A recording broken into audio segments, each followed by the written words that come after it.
Dans un monde de super-pouvoirs, la cultivation semblait éteinte, mais il a conservé à travers ses vies. Tandis que les autres exhibent des capacités flamboyantes, il reconstruit une ère de cultivation avec un savoir ancien, un pouvoir illimité et une patience inégalée. C'est une réinitialisation des règles. Quand un cultivateur omniscient arrive, tout le monde se plie. Ayant surmonté toutes les épreuves, un protagoniste achète des chaussures, un praticien de l'immortalité pendant la période de la tribulation atteint l'entrée du royaume magique, mais la foudre l'en empêche, et un dieu lui dit que de nouveaux participants ne sont pas acceptés, le royaume étant surpeuplé. Il ne devait pas être têtu, sinon la foudre frapperait et il mourrait, mais le protagoniste n'abandonnerait pas.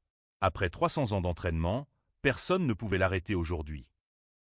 Le vieil homme déchaîna toute la fureur du tonnerre sur lui et l'appela insolent, et le protagoniste se précipita en avant, disant que même si le dieu l'entravait, il le tuerait aussi. Il balança son épée, libérant une énorme explosion d'énergie sur le dieu, puis attaqua à nouveau, criant que même les cieux ne pouvaient l'arrêter. Avec toute sa force, il porta le coup final à la divinité, après quoi son corps se dissipa et les nuages orageux se dissipèrent. Les rayons du soleil éclairaient son visage alors qu'il souriait en regardant la déchirure dans le ciel. Il avait enfin atteint le royaume magique. À son réveil, il était dans le corps d'un autre et ressentait des coups. Ce étaient des voyous qui l'avaient acculé pour avoir volé une femme à leur frère. Béchu ne comprenait pas ce qui se passait et se demanda si c'était le royaume magique. Un des voyous lui dit de se regarder, espérant qu'il leur plairait. Il resta silencieux, puis le gars se jeta sur lui, demandant s'il était muet. Le protagoniste le fixa et comprit qu'il n'y avait pas de fluctuation d'énergie spirituelle, donc ce n'était pas le royaume magique. Il arrêta son poing d'une main et se leva, demandant s'il avait fini. Le voyou devint nerveux, se demandant pourquoi il était devenu si fort. Béchu le frappa, le projetant, et le deuxième alluma une flamme bleue, disant qu'il allait lui donner une leçon. Mais il n'avait pas le temps. Il ne comprenait pas pourquoi il ne pouvait pas utiliser son pouvoir spirituel. Le voyou se jeta sur lui, lui disant d'apprendre le vrai pouvoir des super-pouvoirs, le surprenant un peu. Il sauta sur le côté, évitant son coup, et dit qu'il avait peut-être perdu son pouvoir spirituel, mais avec un niveau si bas, il ne pouvait pas le vaincre. Il courut derrière lui et le frappa au ventre, le projetant en arrière. Il rebondit contre le mur et vola loin, tandis que son camarade, reprenant ses esprits, était, pour le dire légèrement, surpris. Le protagoniste arrêta le gars volant vers l'inconnu, mit les deux à genoux et ils commencèrent à lui supplier pour sa clémence. Il décida de les laisser partir, et ils coururent bien sûr tout raconter à leur patron. L'un d'eux dit à son ami que peut-être les capacités de l'idiot Lisan s'étaient éveillées. En entendant ce nom, Béchu fut surpris et se remémora ce Lisan, l'ancien propriétaire de ce corps. Quand il était enfant, il avait perdu ses parents et avait été adopté par Liu Yiran, une amie de sa mère. Cela lui a valu des moqueries à cause de son autisme. Il semble que couper intentionnellement le ciel ne l'ait pas aidé à ascensionner, mais au contraire, l'ait forcé à devenir un mortel et à se retrouver dans ce monde étrange, et le pouvoir que ce gars utilisait s'appelle une capacité surnormale. La plupart des gens dans ce monde éveillent cela en eux, mais le propriétaire de ce corps est une exception. Il ignore si le vrai propriétaire peut cultiver l'immortalité. Soudain, la voix de Jishi le distrait avec son cri inquiet. Elle courut vers lui et demanda pourquoi il le harcelait encore. Elle utilisa ses super-pouvoirs et lui dit que s'il ne pouvait pas se battre, il devait fuir, sinon il serait blessé. Le protagoniste la reconnut, c'était la fille de sa mère adoptive, qui l'aidait toujours. Les deux l'harcelaient parce qu'il était proche d'elle. D'après les souvenirs du propriétaire, elle utilisait ses super-pouvoirs pour le guérir à chaque blessure. Après avoir terminé le traitement, elle dit avec un sourire qu'il était bon que cette fois il n'ait pas été trop malmené. Sinon, avec ses pouvoirs, il aurait définitivement dû aller à l'hôpital pendant un moment. Il essaya de serrer sa main en poing, se demandant si les super-pouvoirs pouvaient être de la magie. Comme il ne répondait pas, elle lui frappa le front avec son doigt, mécontente de son silence. Il la regarda surpris et demanda comment des mortels pouvaient le blesser. Jessé croisa les bras sur sa poitrine, pensant que son autisme progressait, et il se demanda si elle le méprisait ainsi. Elle prit son bras et lui dit d'oublier ça. Ils devaient rentrer, car leur mère les attendait déjà. En marchant vers chez eux, Lisan remarqua que ce monde était complètement différent de son précédent. Il y avait d'innombrables grands bâtiments alignés, et il y avait aussi un moyen de transport appelé voiture qui pouvait facilement parcourir des centaines de kilomètres, et toutes les personnes de tous âges s'habillaient mal, exposant leur peau. Bien que cela viole l'étiquette, cela semble être une libération d'un autre lien de son monde passé, et les capacités surnormales sont les forces dominantes de ce monde. Il ne connaît pas l'aura de ce monde, et si les cultivateurs seront affectés par les capacités surnormales. Un chemin difficile l'attend pour recréer un nouveau monde, mais il atteindra son désir de longue date, l'ascension. Ils arrivèrent bientôt chez eux, et en prenant l'ascenseur, la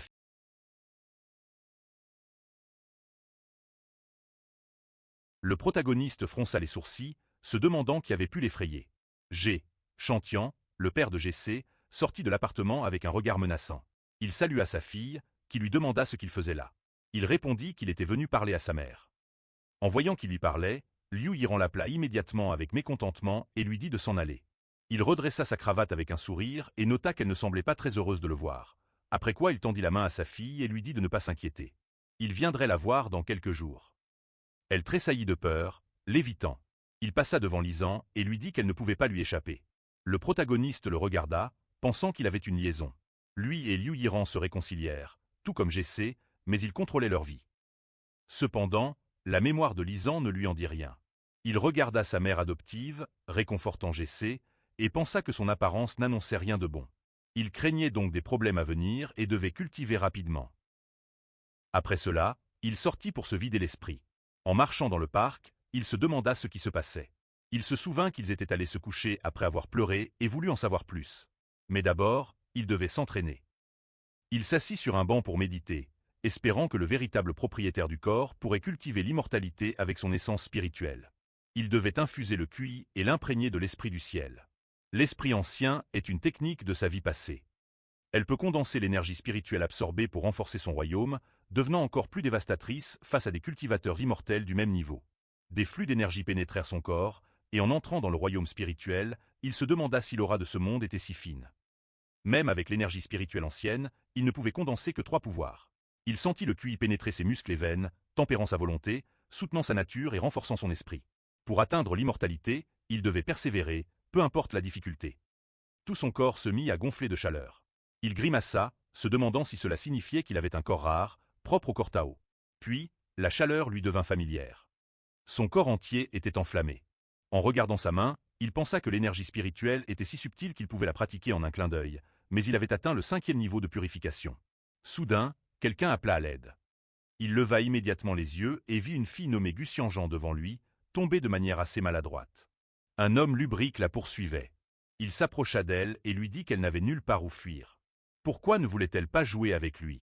Elle recula, effrayée, se tourna vers Lisan et lui tendit la main en demandant de l'aide. Il la regarda d'un air indifférent, puis le gars se tourna vers lui et lui ordonna de partir. Lisan, le regardant, rétorqua qu'il y avait des idiots partout. Le gars, furieux, utilisa ses capacités en disant qu'il avait bien cherché. Aujourd'hui, il allait découvrir la puissance du 2e niveau. En voyant les éclairs, MC comprit qu'il avait l'attribut foudre. Il décida de tester les résultats de sa cultivation, et d'un regard, la foudre se transforma en pierre.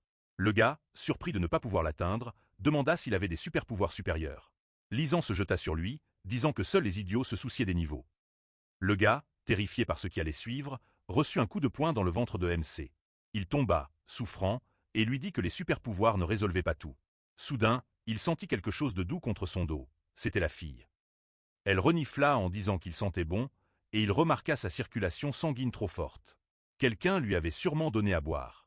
Il lui prit la main, la tira vers lui et piqua des points de son corps, ce qui lui fit du bien. Elle perdit connaissance avec un soupir lourd, pensant que les substances néfastes s'étaient dissoutes.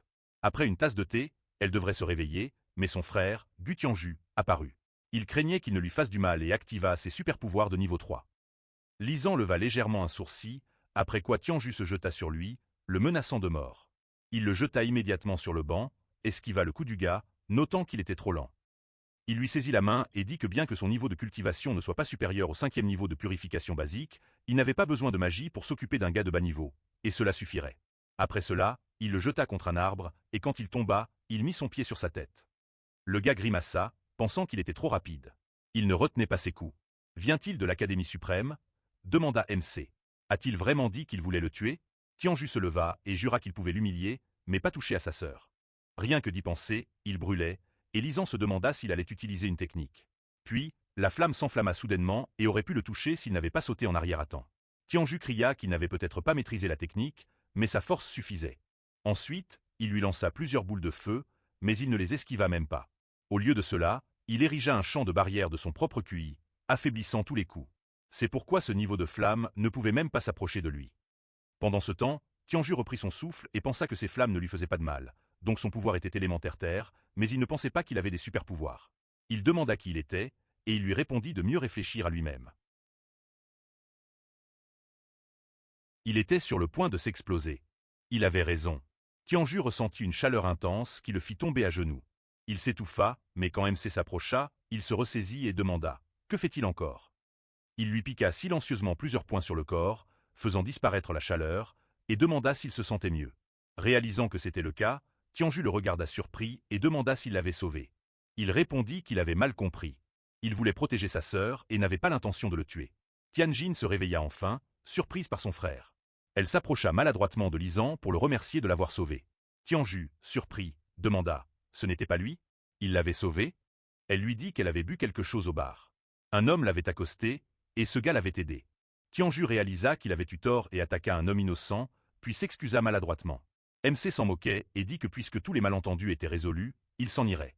Soudain, le rire de l'homme âgé résonna. Il expliqua que c'était un malentendu et qu'il devait en parler. Lisan demanda qui il était, et il répondit être leur grand-père, Guwen. Sans lui, son cher petit-fils aurait explosé. Pourrait-il l'inviter chez lui et payer pour son aide? MC le dépassa et refusa indifféremment, et Guwen dit que bien qu'il soit chercheur en super-pouvoirs, il connaissait aussi les secrets des pouvoirs anciens. Il venait de réprimer les capacités de son petit-fils à main nue. Ses capacités sont incroyablement élevées, et sa force physique ressemble à ce qu'il a lu dans des livres. Lisan s'arrête, pensant qu'il n'y a aucune fluctuation de pouvoir spirituel autour de ce vieil homme. Bien qu'il soit malade, il semble capable de percevoir les changements de son pouvoir spirituel. Il est complexe. Il lui dit que rien n'a d'importance et s'en va. Le vieil homme ne l'arrête pas. Tianju, regardant Lisan s'éloigner, demande à son grand-père qui il est. Son corps et sa force sont inhabituels. Tianjian sourit et demande « Est-ce étrange ?» Elle le trouve mignon. Il a arrêté l'autodestruction de son frère si facilement, et peut-être qu'il peut guérir les jambes de grand-père. Le vieil homme leur ordonna de ne rien dire et demanda à son petit-fils de se renseigner sur lui. S'il est légendaire, la famille Gu prospérera. Un nouveau jour s'est levé. Yiran entra dans la chambre de Lisan avec des vêtements, lui annonçant que l'école commençait aujourd'hui et qu'elle avait préparé un nouvel uniforme. Il la remercia pour sa prévenance. Jishi entra alors et demanda pourquoi il était devenu si poli. C'était vraiment étrange.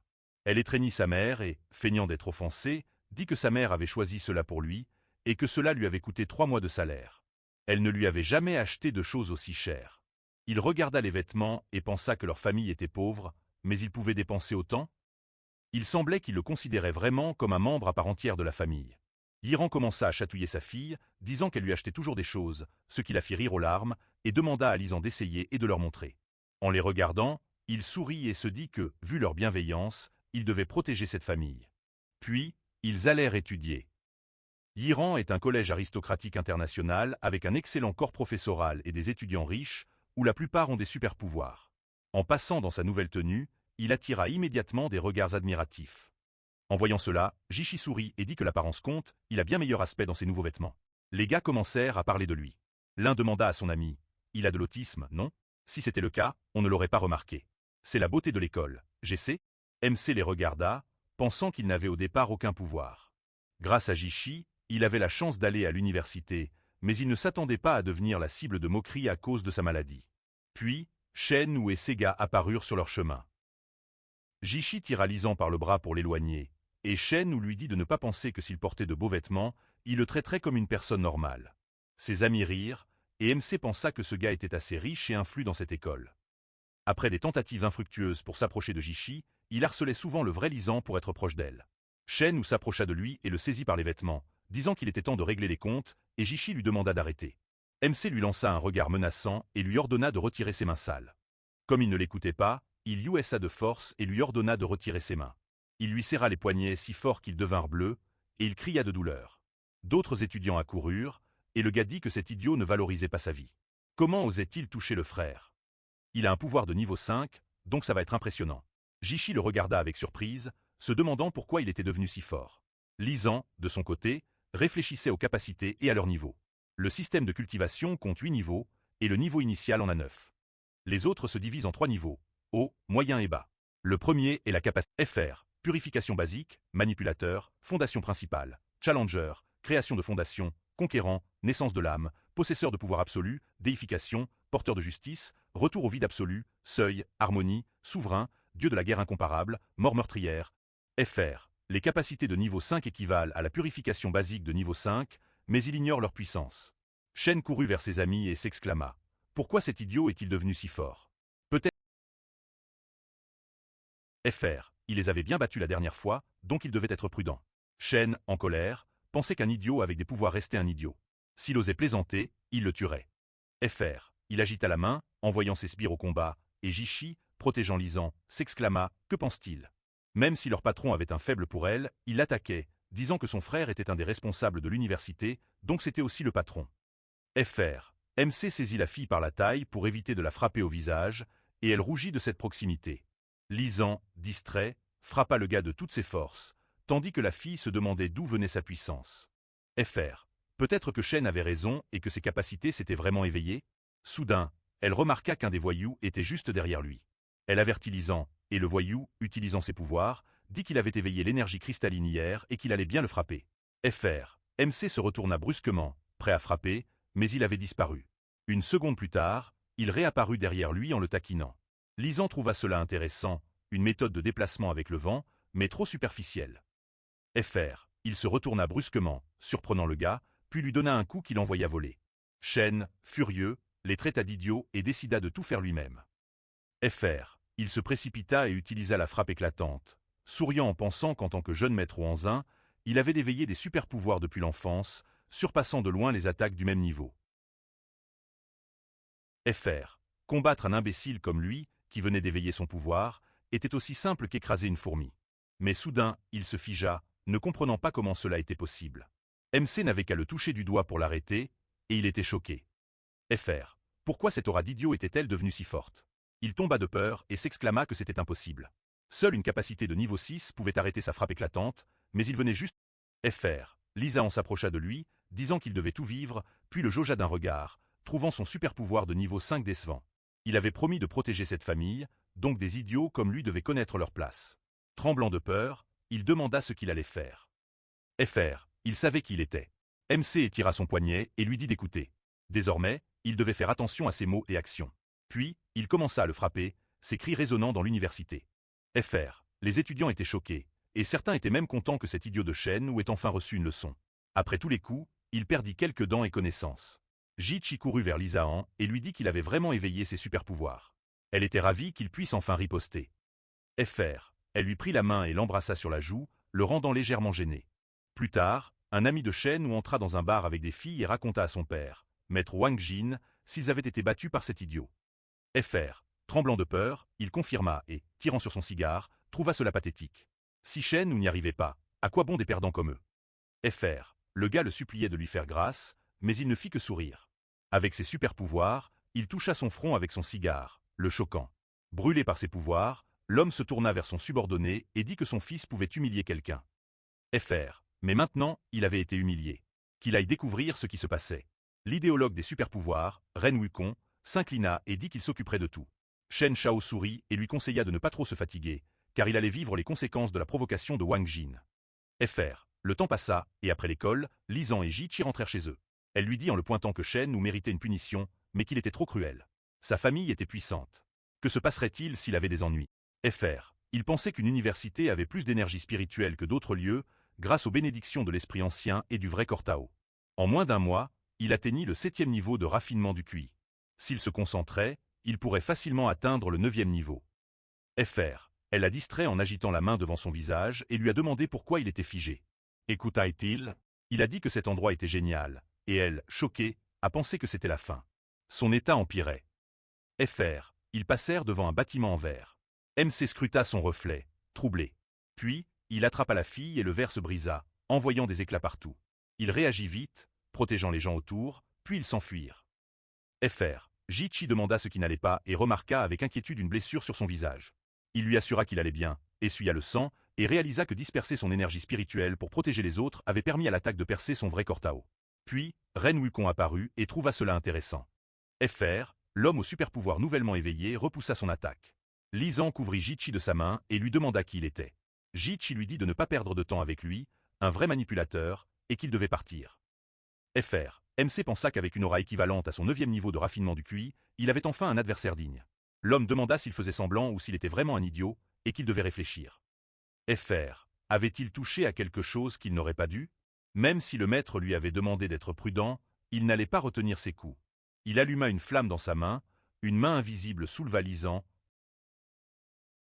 FR. Pendant ce temps, il écoutait ses sentiments et reconnut cette technique. Wukong le lança contre le mur, faisant craquer la façade, puis lui dit d'aller au diable et envoya des débris lourds vers lui. Fr. Jichi l'appela avec inquiétude. Quand les débris tombèrent sur lui, elle éclata en larmes, l'accusant d'être un idiot pour l'avoir tué. Wukong s'approcha en souriant et lui dit de ne pas crier. Fr. Bien que le maître n'ait pas besoin d'elle, il ne serait pas contre avoir plus de sang sur les mains. En remarquant quelque chose, il se retourna. Heureusement, Lise en était vivant. Il sortit des décombres et se dirigea vers le ciel, intrigué par sa calligraphie, puis l'homme devint nerveux. Fr. Il ne comprenait pas comment c'était possible, mais pas le temps d'être surpris. Il utilisa son pouvoir et demanda quel super pouvoir il avait éveillé. MC ferma les yeux, se concentra, puis les ouvrit et vit les mains qu'il contrôlait. Des disciples à Tiantong utilisaient ces techniques. Fr. Ils étaient guidés par les cieux et attaquaient avec le QI, considéré comme fort à l'époque. Il menaça que s'il utilisait ses anciennes astuces, il ne pourrait pas lui faire de mal. Il se précipita, évitant les mains fantomatiques et le frappa de loin, le clouant au sol. Fr. Wukong se leva, crachant du sang, s'exclamant que c'était impossible. Comment avait-il vaincu celui sans ombre? Il concentra sa force, lui demanda d'attaquer à nouveau, puis agita les bras, lançant des fragments de pierre. Li n'en avait pas peur. Fr. Il prit le fer à béton plus solide qu'il avait ramassé et utilisa la technique de l'épée nue, les 4 types. Puis, il balança l'arme, découpant les débris. Wukong, choqué, se demanda s'il s'agissait d'épée. Fr. Il vit la grande compétence d'un immortel en ce gars, puis son épée le transperça. Il pensa avoir été vaincu par un idiot qui venait d'éveiller ses pouvoirs. MC mit le fer à béton derrière son dos, disant qu'il avait du potentiel, mais pas de technique. Fr. Wukong toussa, incapable de parler. À ce moment, MC réalisa qu'il ne tenait pas d'épée. Il sourit maladroitement, pensant que ce monde n'était pas comme celui de l'immortalité qu'il connaissait. Jichi courut vers lui, s'inquiétant pour son état, et il lui dit que ses faibles ne pouvaient pas le blesser. Elle demanda indignement ce qu'il faisait, l'ayant terrifié. Wukong les distrait, disant que ce n'était pas fini. S'ils insultaient, le maître leur ferait vivre un enfer. Jichi affirma qu'il ne provoquerait pas de personnes influentes, puis quelqu'un demanda de quel gang il parlait. C'était Tianju, Tianjin et leurs subordonnés. Ils s'approchèrent, et il dit qu'il voulait voir qui oserait toucher sa famille. Wukong, surpris, vit Tianjin courir vers son sauveur. Elle se jeta sur lui avec un câlin sous le regard jaloux de Jichi, disant qu'il les avait fait le chercher. Elle s'accrocha à lui, disant qu'il sentait toujours si bon. Il pensa qu'ils étaient le frère et la sœur qu'il avait sauvés. Que faisait-il ici? Jichi, visiblement mécontente, demanda qui elle était. Elle répondit être une amie de ce héros. Jichi fronça les sourcils, s'étonnant qu'elle ne connaisse pas cette douce amie. Il dit qu'il ne les connaissait pas et demanda à Tianjin de le laisser tranquille, ce qui la contraria. Tianju l'éloigna et lui demanda d'arrêter de l'importuner, puis s'inclina en disant qu'il était naïf et peu éduqué, espérant qu'il ne s'en offusquerait pas. Wukong était toujours sous le choc. La famille Go est très célèbre. Leur influence couvre de nombreux domaines, militaires, économiques, politiques et scientifiques. Ils sont sans rival à Kongqing City. Même l'inspecteur local doit les approuver. Wonjing ne leur arrive pas à la cheville. La famille qui dirige tout ici respecte vraiment Lisan, mais il agissait de manière désinvolte, comme s'il ne se souciait pas d'eux. Il s'exclama que cela ne pouvait pas être, et MC le regarda, demandant s'il s'était calmé, peut-être voulait-il encore se battre? Il s'inclina, suppliant son pardon. Il ne voulait pas. Tout était la faute de Shen Chao, il suivait juste ses ordres. Li Zan se demanda s'il parlait du père de Shen. Il ne s'attendait pas à ce que leur querelle affecte sa famille. Tianti dit que Shen Chao n'était qu'un chien de poche élevé par son oncle Lian. Après avoir quitté sa famille pour l'argent, il a décidé de former un gang. Pourquoi lui ferait-il confiance? Il se tourna vers Lisan et lui demanda de le laisser faire. Il était temps d'apprendre de ses erreurs concernant leur invité serre. Il acquiesça et, lançant un regard menaçant à Wukong, dit que s'il osait le poursuivre, lui ou Jichi, il devrait être prêt à en répondre. Il se leva, dit qu'il avait compris et s'enfuit rapidement. Jichi s'approcha de son ami et demanda ce qui se passait. Il venait vraiment de cette puissante famille Go? Il confirma et, voyant qu'ils étaient toujours là, demanda ce qui n'allait pas. Tianti expliqua qu'il voulait l'inviter chez eux pour exprimer leur gratitude. MC répondit qu'il n'en avait pas besoin. Leur famille était si puissante qu'il n'avait rien à faire ce jour-là. De toute façon, sa sœur n'était pas en danger. Il rentra chez lui, et Tianti, tout excité, lui demanda de considérer son offre. Il le rattrapa et commença à le flatter pour qu'il vienne avec eux. Sinon, leur grand-père les blâmerait. Il la regarda avec intérêt, puis la tira vers lui, pensant que sa respiration, bien que faible, était assez évidente. Elle devint gênée et demanda ce qu'il voulait faire. Quand il toucha son décolleté, Jichi fut choqué, tandis que Tianti sourit, disant qu'il ne pouvait même pas résister aux tentations. Il sortit un pendentif, pensant que c'était un trésor. Cela contraria Tianti. Il se prit la tête dans les mains, déçu, disant qu'il ne faisait que le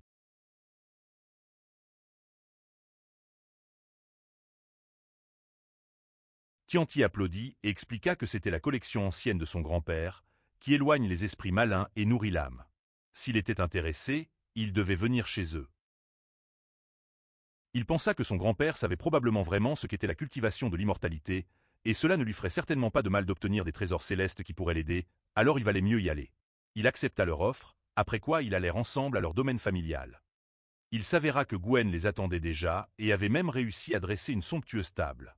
En voyant ces plats chers, Jishi fut surprise de penser que ces nobles avaient-ils vraiment des règles d'étiquette spéciales. Gwen sourit et dit à Lisan qu'il avait fait de grands efforts pour faire briller sa maison. Il les invita à s'asseoir, mais MC décida d'aller droit au but, montrant le pendentif et demandant d'où il venait. Le visage de l'homme âgé s'assombrit et il dit avoir une grande collection de ces vieilles choses. Était-ce quelque chose de spécial qui avait attiré son attention? Il devait savoir ce qui les rendait uniques. Jishi, quant à elle, ne comprenait rien et se sentit offensé. Gwen, expert en antiquité, proposa d'évaluer la collection. Il accepta, et Gwen demanda à ses petits-enfants de s'occuper de leur invité pour le moment. Il appela Lisan à le suivre, et Jishi, inquiète, demanda où il allait. Tianju lui sourit et lui dit de ne pas s'en faire. Leur grand-père ne lui ferait pas de mal. Ensuite, ils entrèrent dans l'ascenseur, et MC pensa que s'il ne mentait pas, il avait peur. Il y avait trop de trésors magiques pour les cultivateurs immortels, mais ils ne venaient pas de super-pouvoirs. Ils descendirent au rez-de-chaussée et sortirent de l'ascenseur face à de grandes portes. Lise en sentit une aura familière et devint curieux, puis ils entrèrent dans la salle. Gwen toussa, et MC lui demanda ce qui n'allait pas. En voyant son mouchoir ensanglanté, il lui dit de ne pas s'inquiéter. C'était une vieille habitude. Lise en remarqua son fauteuil roulant, puis l'emmena dans la salle de sa collection en lui disant de regarder autour. Il pensa qu'avec un tel stock de trésors magiques, il devait y avoir de nombreux cultivateurs d'immortalité, mais pourquoi n'y avait-il plus de traces d'eux? Quelques capacités surnaturelles faibles ne devraient pas être exhibées. Il remarqua qu'il avait beaucoup de choses, mais la qualité laissait à désirer. Ce n'était que des broutilles pour un pratiquant au stade de fondation principale. Gwen avait investi tant d'efforts sur ses trésors, mais il ne l'intéressait pas. C'était lui qu'il lui fallait. Il dit qu'il ne pouvait pas satisfaire ses enfants et en était honteux. Il avait aussi un objet qu'il ne savait pas utiliser, se demandant s'il pourrait y arriver. Il l'emmena à une vitrine où se trouvait un anneau en or. MC comprit tout de suite que c'était la source de l'eau. C'était un anneau maudit. Sa particularité réside dans son nom. Gwen affirma que quiconque le touchait devenait fou, et dans le pire des cas, il brûlait vif à cause des flammes noires qui en émanaient. Lisan le regarda avec suspicion, se demandant s'il le testait. Il dit que ce n'était pas une malédiction, mais qu'il séduisait. L'anneau réagit à ces mots et sortit de la vitrine, brisant le verre. Le vieil homme fut surpris qu'il connaisse son vrai nom. MC tendit la main, et l'anneau vola à son doigt. Puis il commença à émettre des flots d'énergie sombre. L'aura tourbillonna, se concentrant en un point. Le vieil homme, craignant d'être touché, éleva un bouclier et lui demanda d'attendre. Ses yeux s'écarquillèrent de surprise, les flammes ne le touchèrent pas. À ce moment-là, il comprit qu'il était vraiment celui qu'il attendait. Il réalisa que l'anneau séduisant n'était pas un trésor, mais l'aidait beaucoup. Il devait en profiter. Il ferma les yeux et entra dans l'anneau ancien, se retrouvant dans une terre brûlante. Lorsqu'il se retourna, il vit un Elund à 3 têtes qui grognait contre lui, et il pensa qu'autrefois, son maître avait essayé de soumettre de toutes ses forces le Elund à 3 têtes, mais il ne s'attendait pas à le rencontrer, réincarné dans un autre monde. C'était dommage que sa cultivation soit déjà épuisée, ne laissant qu'un fragment de son âme. Soudain, le Elund grogna et cracha des flammes de ses 3 bouches. Il se cacha derrière son bouclier en se demandant « Est-il en colère ?» Un chien sauvage sans corps ose-t-il utiliser sa conscience spirituelle contre lui? Après cela, le Elund se jeta sur lui, décidant de le percer avec ses griffes. Il pensa « Comment comparer sa conscience à celle d'une bête ?» Il lui ordonna de s'asseoir, et le Elund fut cloué au sol, gémissant.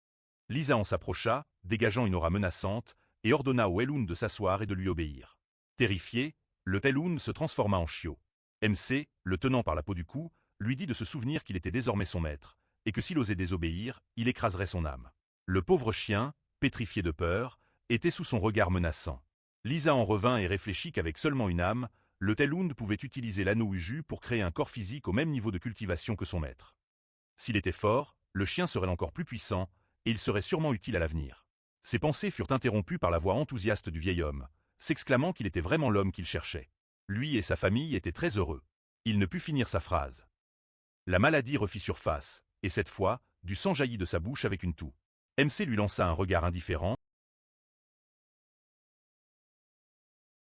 MC toucha son poignet. après avoir examiné ses méridiens, réalisa que la maladie s'accumulait depuis longtemps à cause du poison de Hank Shinren. Il se demanda qui, malgré le pouvoir de la famille Go, oserait empoisonner le chef, puis décida de commencer le traitement, pensant que cela ne le concernait pas. Mais aujourd'hui, la chance était de son côté. En remerciement pour l'anneau, il sauverait sa vie. À ce moment-là, le fils du chef, Demian, et le docteur Andrew entrèrent. En voyant Lisan près de son père, Demian lui ordonna de s'éloigner, puis s'approcha pour demander ce qu'il lui avait fait. Le docteur l'examina, et MC dit qu'il sauvait sa vie. L'homme s'exclama. Pense-t-il qu'il est idiot? Il voulait nuire au vieil homme. Lisan alluma une flamme noire dans sa main, l'insultant mentalement d'idiot. À ce moment-là, les petits-enfants de Gwen arrivèrent en courant, demandant à Demian pourquoi il se disputait avec le maître. Il s'indigna. Comment peuvent-ils l'appeler maître? L'ancien est-il si bête pour croire un charlatan? Tianju dit à son oncle qu'il n'était pas une mauvaise personne, mais qu'il avait du mal comprendre. Il rit, croyant plus ce qu'il voyait. Son père était prioritaire, mais il s'en occuperait après. MC Grain se demandait comment traiter sa maladie. Demian appela le docteur pour demander de l'aide. Il promit de faire de son mieux et utilisa son super pouvoir, l'hydrothérapie. Il a aspergé le pauvre vieil homme d'eau, pensant que manipuler l'eau dans le corps pour soigner les blessures internes était de la guérison par l'eau. Mais le poison avait déjà atteint le cœur, rendant tout inutile. Le vieil homme toussa encore, effrayant sa famille, et le médecin s'excusa. Ses symptômes étaient trop étranges. Ses super-pouvoirs ne servaient à rien. Il devait se préparer à ses funérailles. Tianjin a éclaté en larmes, en désaccord avec cette issue. Damian, l'air sombre, a dit au médecin que ce n'était pas sa faute, puis a pointé Lisan en criant que c'était la faute de ce gamin. Il avait dû lui faire quelque chose pendant leur absence. Tianjin lui a demandé d'arrêter. Si le médecin ne pouvait rien faire, qu'il laisse le maître essayer. Elle voulait sauver son grand-père.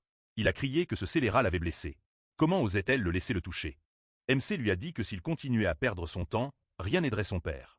Damian l'a traité d'arrogant, affirmant qu'il n'avait pas le droit de parler ici. Andrew, le guérisseur en chef, ne les avait jamais déçus. La situation actuelle était à cause de lui. Lisan a souligné qu'il avait déjà empêché de sauver son père plusieurs fois. Il doutait vraiment de ses compétences médicales. Peut-être avait-il un motif caché et ne faisait que gagner du temps. L'homme a serré les dents, ne sachant quoi dire, mais il avait raison. Après cela, il a agité la main pour ordonner aux gardes d'arrêter le tueur. MC les trouvait idiots. Puis, il a claqué des doigts pour faire venir le Telhund. Dès que le gros chien est apparu, les gardes ont gelé de peur, se demandant si c'était un super pouvoir d'invocation.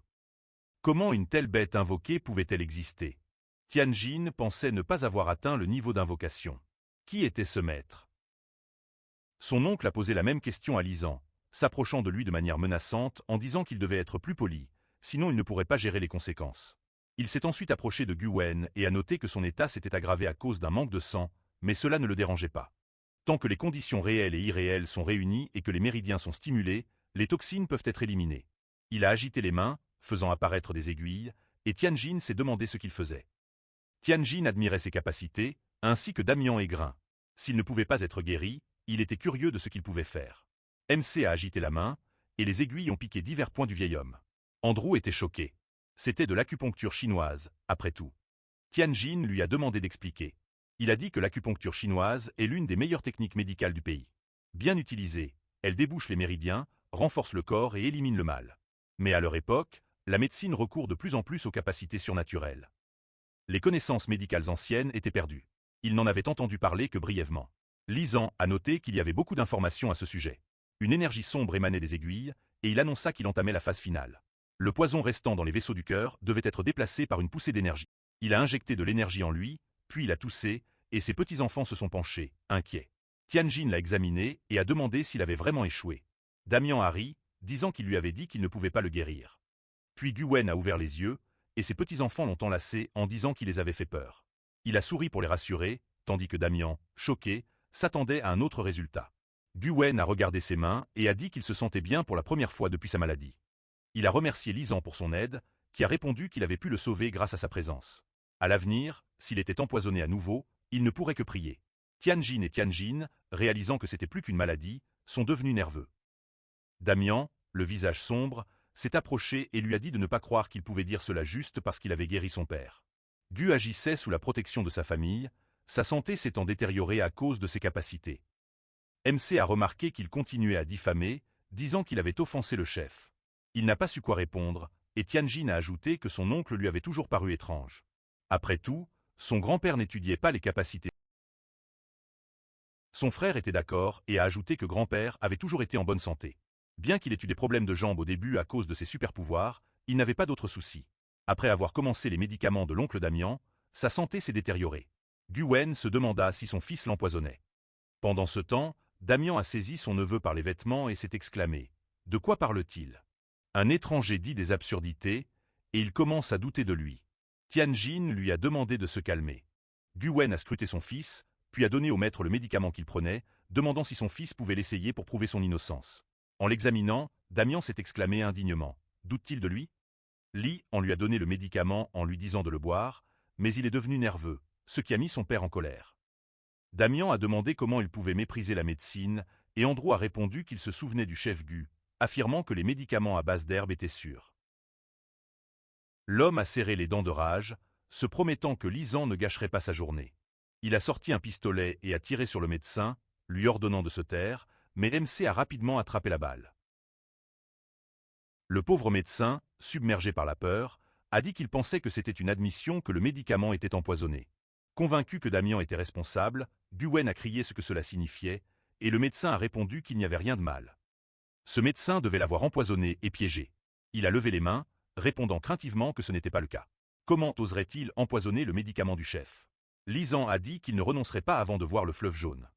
Après cela, il est soudain apparu devant lui et d'un simple mouvement de la main, l'a désarmé, et a également déchiré sa manche.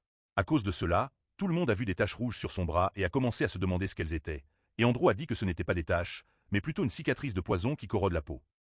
MC a dit qu'à son arrivée, il a remarqué une respiration intermittente. Il a empoisonné le médicament de Gwen avec de la racine rouge écrasée. Le poison a pénétré sa peau. Ce n'est pas mortel, mais cela peut réduire sa vie de plusieurs années. Damian, effrayé, a demandé s'il était mais il ne veut pas mourir. À genoux, il a dit qu'il n'y avait que quelques personnes en Chine pour guérir le poison de la racine rouge. Il lui a demandé de l'aide, et Tianjin, choqué, a dit à son grand-père qu'il lui avait vraiment donné du poison. Son visage s'est assombri, tandis que Zhang a repoussé l'homme en lui ordonnant de partir. Puis, Damian s'est tourné vers son père, admettant qu'il avait tort et qu'il avait commis une grave erreur à cause de son obsession. Gwen a déclaré vouloir empoisonner son père et a diffamé d'autres. Il a peur et n'a plus sa place dans la famille Gu. Mieux vaut qu'il aille à l'inspection pour se rappeler. Déjà en imaginant comment il serait torturé là-bas, Damian était terrifié. Les gardes l'ont saisi et il a supplié son père de ne pas l'y envoyer.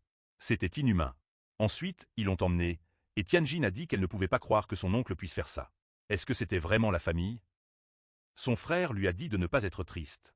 Heureusement, le maître était là aujourd'hui, sinon grand-père n'aurait pas été sauvé. Gwen s'est excusé auprès de Zhang pour son manque de discipline, ce qui l'avait probablement fait rire. Il se sent bien et veut discuter. Sait-il d'où vient la croyance au Wujiring? Ensuite, ils sont allés dans son bureau et se sont assis. Gwen lui a montré des photos des reliques des cultivateurs et a raconté qu'il avait découvert une tombe dans sa jeunesse. La plupart des anciennes collections, y compris le Wujiring, ont été trouvées dans cette tombe. MC a regardé la photo et a pensé qu'une telle ampleur de ruines devait indiquer une époque riche en énergie spirituelle. Il y a sûrement autre chose cachée sous terre, peut-être pour l'aider dans sa cultivation. Il s'est renseigné sur l'emplacement actuel de ces ruines et il a répondu que ses subordonnés avaient déclenché le mécanisme en explorant la tombe, entraînant sa destruction, donc il ne pourra pas les voir en personne.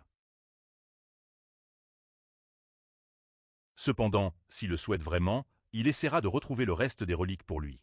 Il a demandé s'il trouvait ridicule qu'un chercheur surnaturel veuille l'aider. Il a répondu qu'il ne savait même pas combien l'histoire était longue et compliquée. Quand le vieil homme était jeune, il était obsédé par le pouvoir et l'argent, pensant qu'avec un pouvoir absolu sur les capacités surnaturelles, il pourrait les obtenir. Mais après avoir étudié ses capacités, il a compris leurs défauts. Ce pouvoir immense, comme les graines de pavot, corrompt l'esprit humain. Mais à l'époque, le vieil homme, avide, profitait des bénéfices de la recherche sur les super-pouvoirs, ignorant les risques. Il ne savait pas qu'en scrutant l'abîme, il était déjà tombé dans ses profondeurs, comme une âme tourmentée piégée dans l'obscurité qu'elle désirait en comprendre. Le pouvoir des capacités surhumaines dépasse de loin celui des gens ordinaires. Il craint que des gens innocents et imprudents ne répètent les mêmes erreurs. Il a donc étudié secrètement des pratiques anciennes. Lisan pensait que créer des super-pouvoirs, c'était créer des immortels pouvant être possédés par des esprits malins, et Gwen n'osait rien demander en retour. L'opportunité d'aider était une bénédiction pour la famille Gu. S'il pouvait lui enseigner cet art, il confierait l'avenir de sa famille à lui seul. Le MC lui a rendu les photos et s'est dirigé vers la sortie, disant qu'il discuterait des conditions après avoir trouvé les reliques.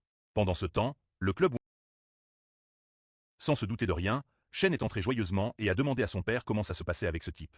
Lui a-t-il donné une leçon? En voyant les débris, il a froncé les sourcils, se demandant avec quel gang cet idiot de vieux était encore impliqué. Quand Shen Shao se tourna vers lui, il vit son visage meurtri et s'exclama « Est-ce vraiment son père? Comment a-t-il pu être battu ainsi ?» Dans sa rage, Shen Shao le frappa au visage, le faisant tomber, en criant qu'il lui causait toujours des problèmes. Son fils a saisi sa main, brûlante de son coup, et lui a demandé pourquoi. Il ne répondit pas.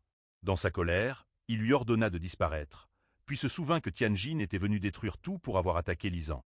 Il s'est tenu la tête et a dit à son fils qu'il était un idiot arrogant, s'étant battu avec Lizan, la mauvaise personne. Wukong, qui avait également souffert aux mains des hommes de Gu, lui a demandé de se calmer et a dit que puisque le Wangjin avait provoqué la famille Gu, il était inutile de rester en colère contre le jeune maître. La priorité maintenant, divertir leurs précieux invités de l'Est. Shen Shao lui a lancé un regard et a dit de se dépêcher.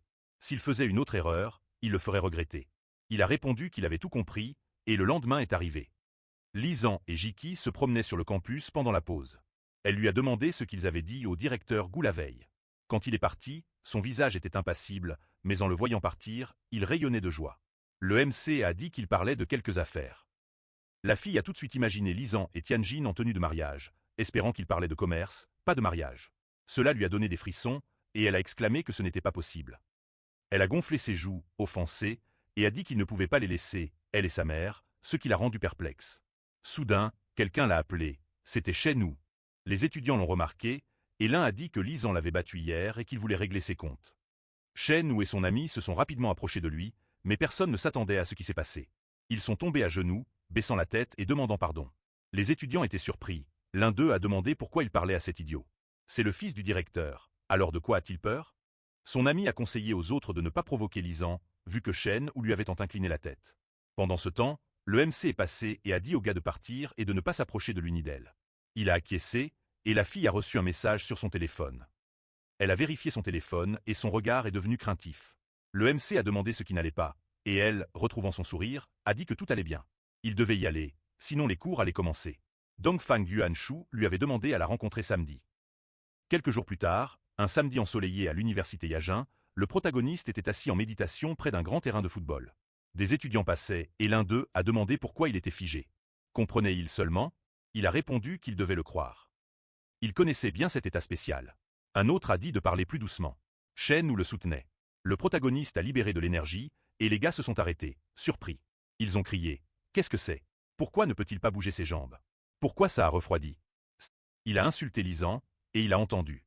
Puis le MC les a fixés, pensant à ce groupe insignifiant qui ne supporte même pas son aura. Chou, il a pointé du doigt, et ils sont tombés au sol, se demandant ce qui venait de se passer. Le premier-né du chaos. Comme c'est inquiétant. Le protagoniste les a vus s'enfuir, criant des excuses. Il avait tort. Il devait partir. Au 7e niveau de raffinement du QI, l'aura du royaume est très faible, et cultiver à ce niveau est la limite. Dommage qu'il ne sache pas quand le grand-père Gu trouvera un endroit plein d'énergie spirituelle pour faire une percée dans la création de fondations. Puis le protagoniste a pris son téléphone et a demandé, et, au saule, elle a dit « Oh non, Lizan ». Cheng Tian vient juste de rentrer et a pris leur QI. Il a demandé où ils étaient allés. Après un moment, Cheng Tian s'est avancé et a dit « D'accord, ma bonne fille, allons plus vite ». Sa fille intelligente. Elle est passée, il a mis sa main sur son épaule, et elle a ajouté qu'elle l'aiderait. Mais après, ils ne sont plus père et fille. Il a dit « Jiki, elle ne doit pas être si insensible. Allez ». Elle a repoussé sa main et lui a dit de lâcher. Il a dit qu'il ne jetait pas des mots au vent et promet de ne plus interférer. Ils sont là. Puis, il a ouvert les portes, et Dongfang Yuanshu a dit qu'il ne s'était pas vu depuis longtemps. Jiki, à l'entrée de l'hôtel Dragon Ivre. Le MC s'est approché du personnel, mais ils ont crié qu'il s'excusait, l'hôtel est temporairement fermé. Il a demandé où était Jiki. Un employé a pensé à Jiki, la fille que le seigneur de lait a invitée à son banquet. Ils ne peuvent pas laisser ce type déranger le seigneur de l'Est. Il a fermé les yeux et a dit qu'il ne savait pas de qui il parlait. L'hôtel n'est pas pour n'importe qui, il doit partir. Le protagoniste lui a dit de s'écarter, mais le garde a levé la main en criant que s'il ne comprenait pas, il parlerait autrement. Plusieurs gardes se sont précipités, mais leurs armes ont percuté le bouclier, les laissant perplexes. Que se passait-il? Des super-pouvoirs défensifs? Le MC les a repoussés avec des vagues d'énergie magique. Le garde, effrayé, a crié « Que veut-il » Leur hôtel est réservé par une famille de l'Est. S'il y va, il ne s'en tirera pas. Le protagoniste a redemandé « Où est Jiki ?» À ce moment-là, Shen Shao s'est avancé, criant « S'ils dérangent leurs précieux invités, ils n'hésiteront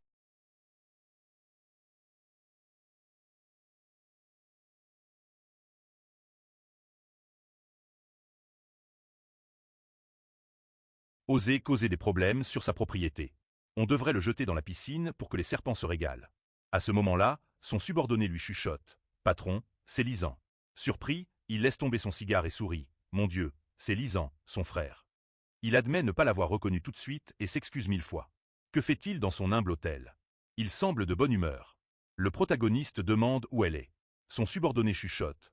Le seigneur de l'Est a invité cette fille, elle est avec Lisan.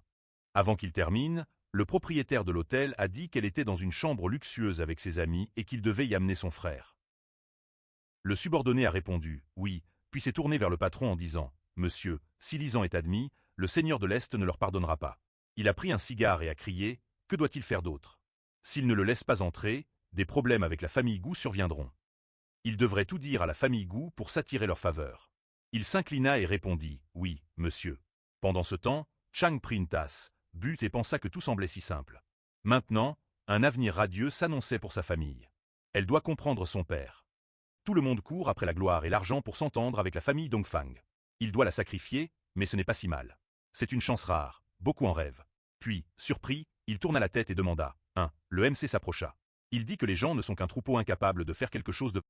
Après cela, il se leva et, agitant la main, dit « Hey, idiot, sors d'ici. Ne le force pas avant qu'il ait fini. » Le protagoniste le saisit par le cou et le souleva. Il cria qu'il devait le lâcher. MC dit « Un père qui a trahi sa fille. Il n'est pas avare de gentillesse. Il mourra par sa main. » Puis, il le jeta contre le mur et lui ordonna de disparaître. Cheng Tian, le regardant, pensa à un démon, comme s'il était devenu quelqu'un d'autre. Pendant ce temps, Yuan Shu dit qu'il ne s'était pas vu depuis longtemps, mais qu'elle reste irrésistible. Ses yeux brillent comme des pierres précieuses. Dès qu'il les vit, il perdit la tête. Il tendit la main vers son visage, mais elle repoussa sa main en disant de ne pas la toucher.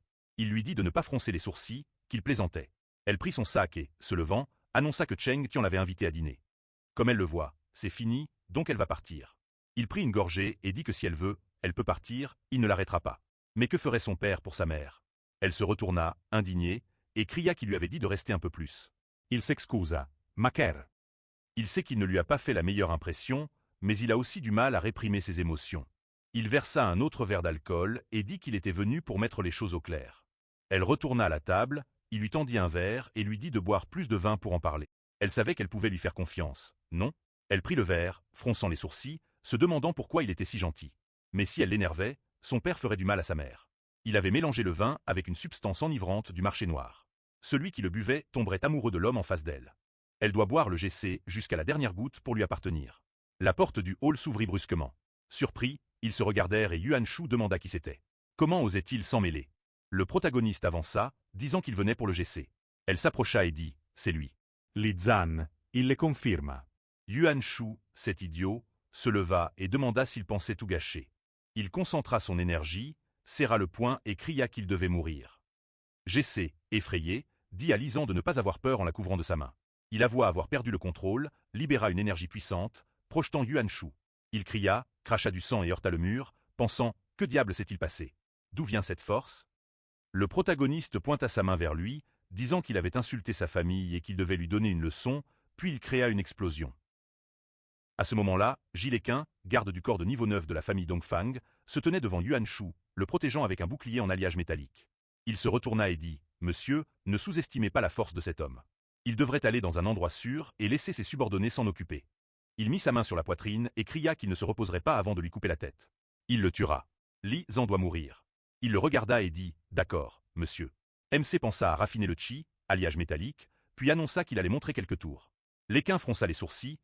Personne n'ose nuire au jeune maître, alors il arrachera son cœur. Sa main se transforma en arme à feu. Le protagoniste lança une table pour se protéger, et l'équin tira sans relâche. Yuan Shu cria « Idiot, ne le touche pas !» Le protagoniste, esquivant les balles, trouva intéressante la capacité de rassembler l'énergie véritable dans le corps, mais ce n'était qu'une imitation médiocre de la cultivation. Avec ses pensées, il s'approcha de son adversaire et le frappa à la poitrine d'un coup. L'équin devint une arme tranchante, visant le cou du protagoniste, mais ce dernier saisit son bras et le plaqua au sol. La bouche de l'équin s'ouvrit, révélant un canon qui tira un projectile, provoquant une petite explosion. MC attrapa toutes les balles entre ses doigts et dit « Trop lent ». L'équin fronça les sourcils, puis le protagoniste balança sa jambe et donna un coup puissant. L'équin, protégé par son armure, pensa « Impensable. Des gens avec une telle force et vitesse n'existent pas.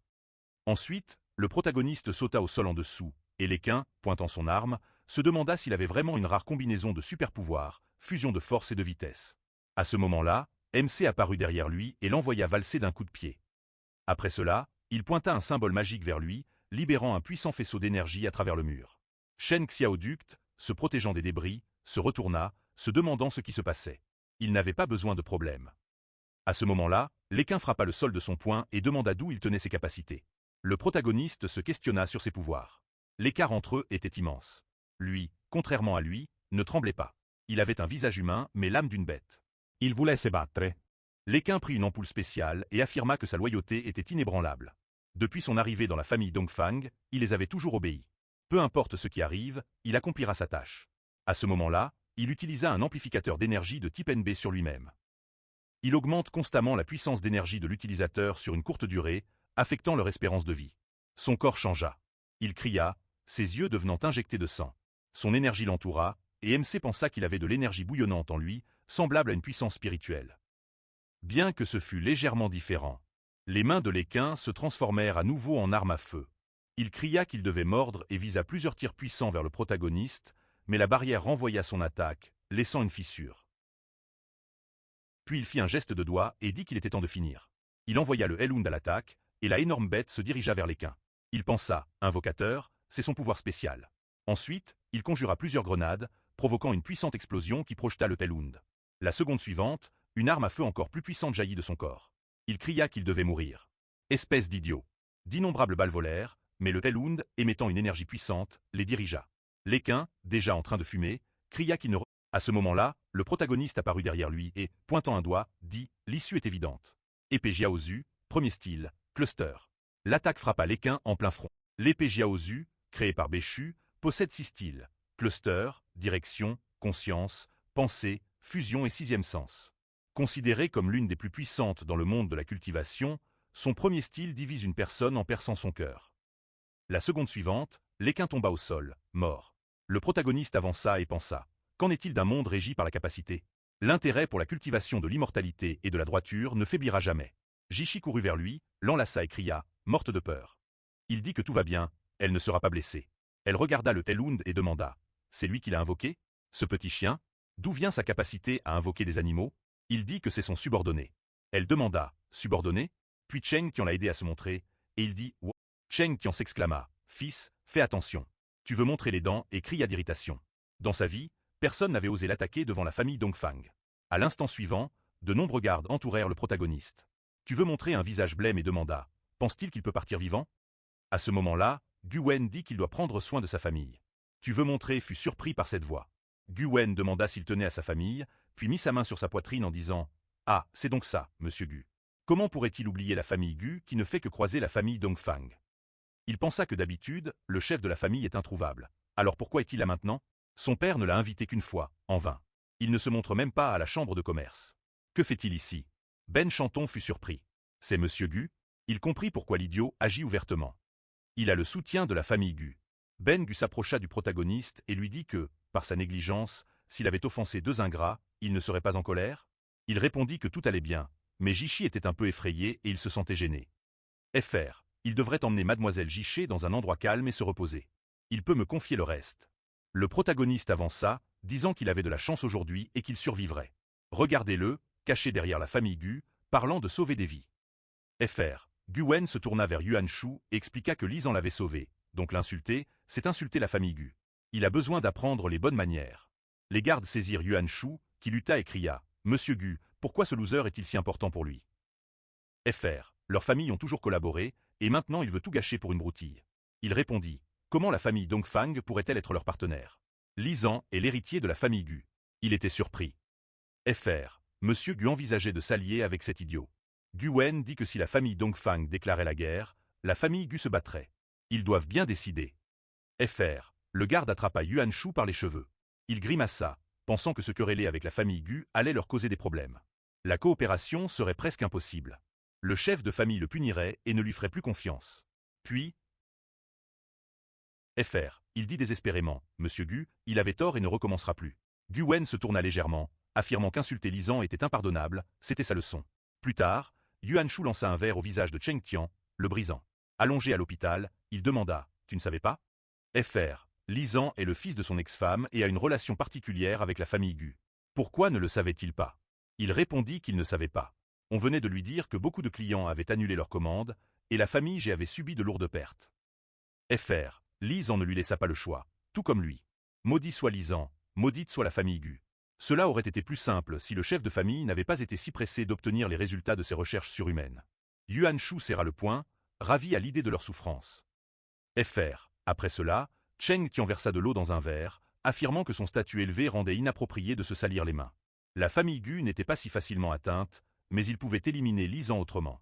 Fr. Il tendit le verre. Yuan Shu demanda s'il parlait d'eux, puis il sourit, prit le verre et dit qu'il devait les laisser envoyer Li Zhan en enfer.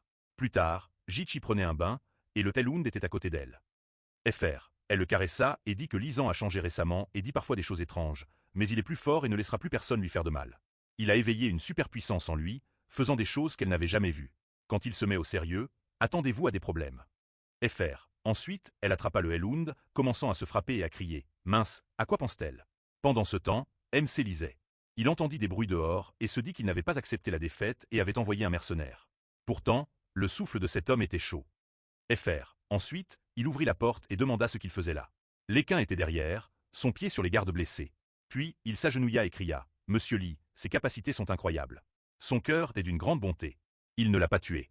C'est un homme de justice. Fr. Il a quitté la famille Dongfang et veut devenir son subordonné. Le protagoniste ne veut pas se salir les mains, il est libre. L'équin saisit la porte et cria qu'il avait tort, implorant pardon et prêt à tout faire s'il avait une chance. Il demanda pourquoi. Fr. Il se mit à quatre pattes et répondit qu'il aimait lire des romans sur des héros comme lui depuis son enfance. Il était complètement hors de son ligue. Il n'avait jamais vu de telle superpuissance.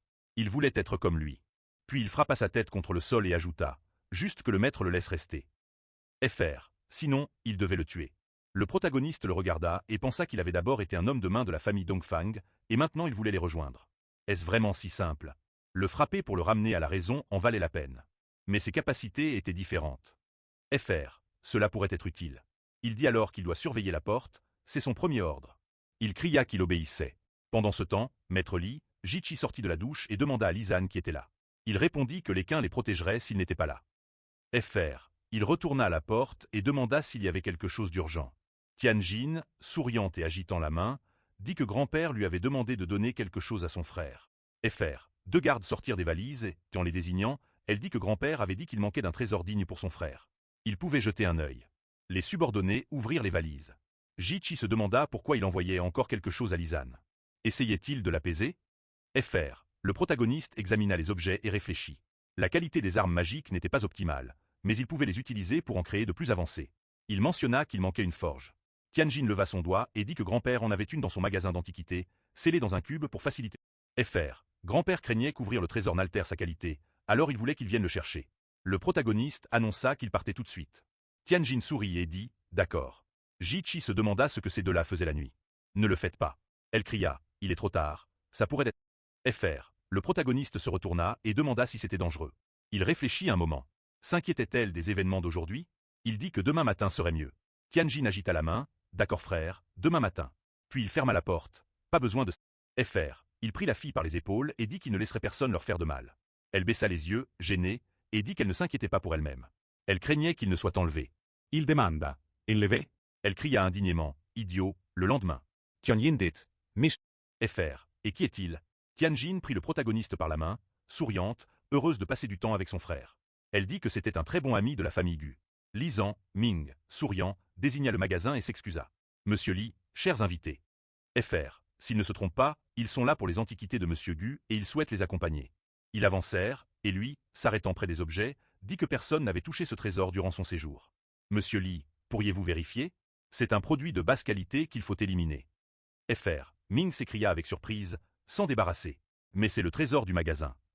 Le protagoniste regarda devant lui et utilisa son pouvoir. Tianjin le suivit en lui demandant d'attendre.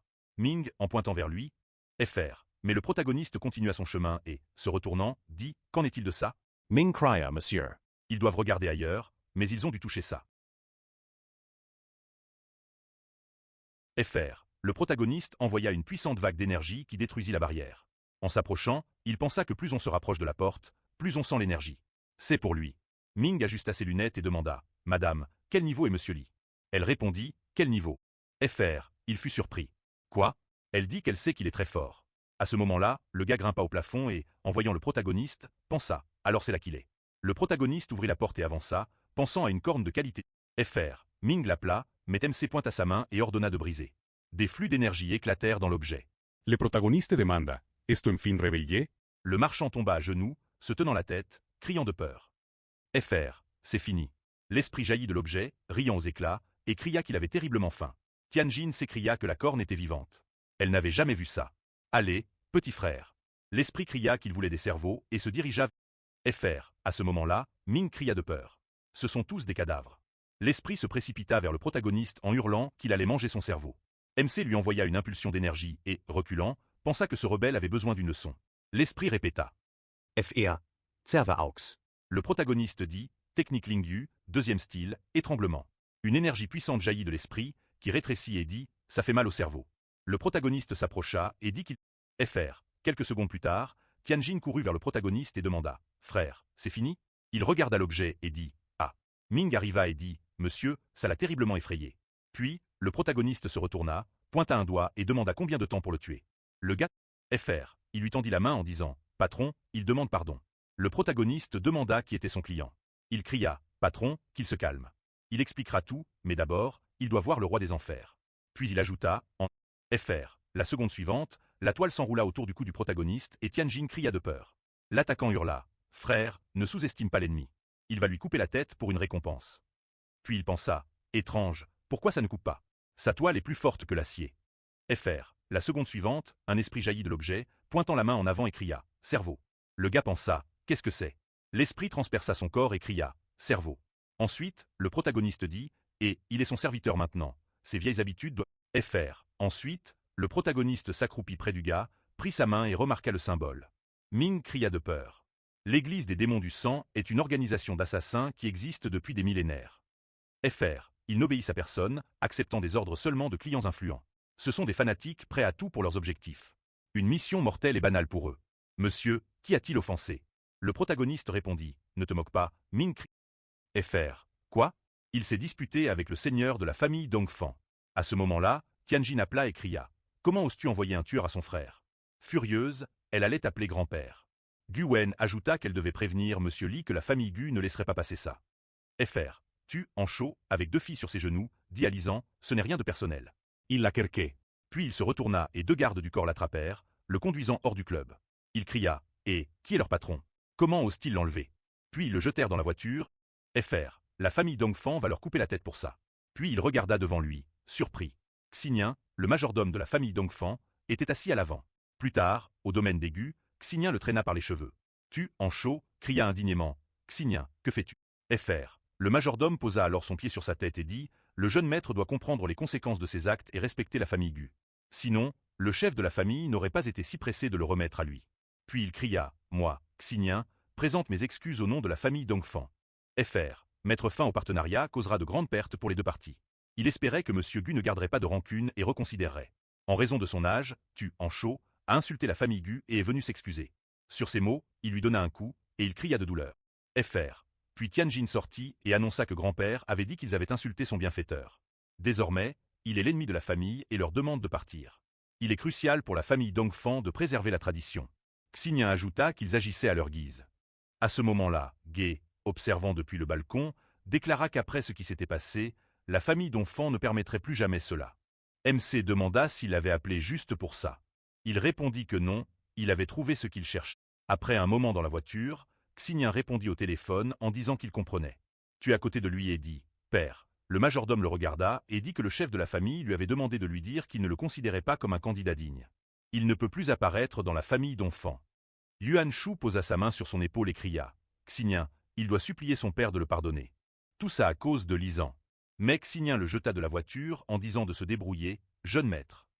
La seconde suivante, la voiture s'éloigna et Yuan Shu, fronçant les sourcils, cria. Xinyan, il n'est qu'un petit chien de son père. Quand il sera chef, il tuera d'abord Lisan. Après un moment, le protagoniste dirigea des objets magiques vers la forge, qui commença à fumer. Il annonça qu'il allait commencer. L'esprit lui donna plusieurs objets en criant. près. Le protagoniste observa les objets et pensa que, bien que leur forme diffère, elles étaient toutes conçues pour la défense. À ce moment-là, l'esprit cria qu'il voulait manger des cerveaux, et le protagoniste pensa qu'il ne pourrait encaisser que quelques coups. Ensuite, l'esprit dit maladroitement qu'il avait faim. Puis MC quitta la pièce et demanda à GC s'il pouvait la voir un instant. Il s'assit à côté d'elle, tenant l'objet, et elle demanda quand il l'avait acheté.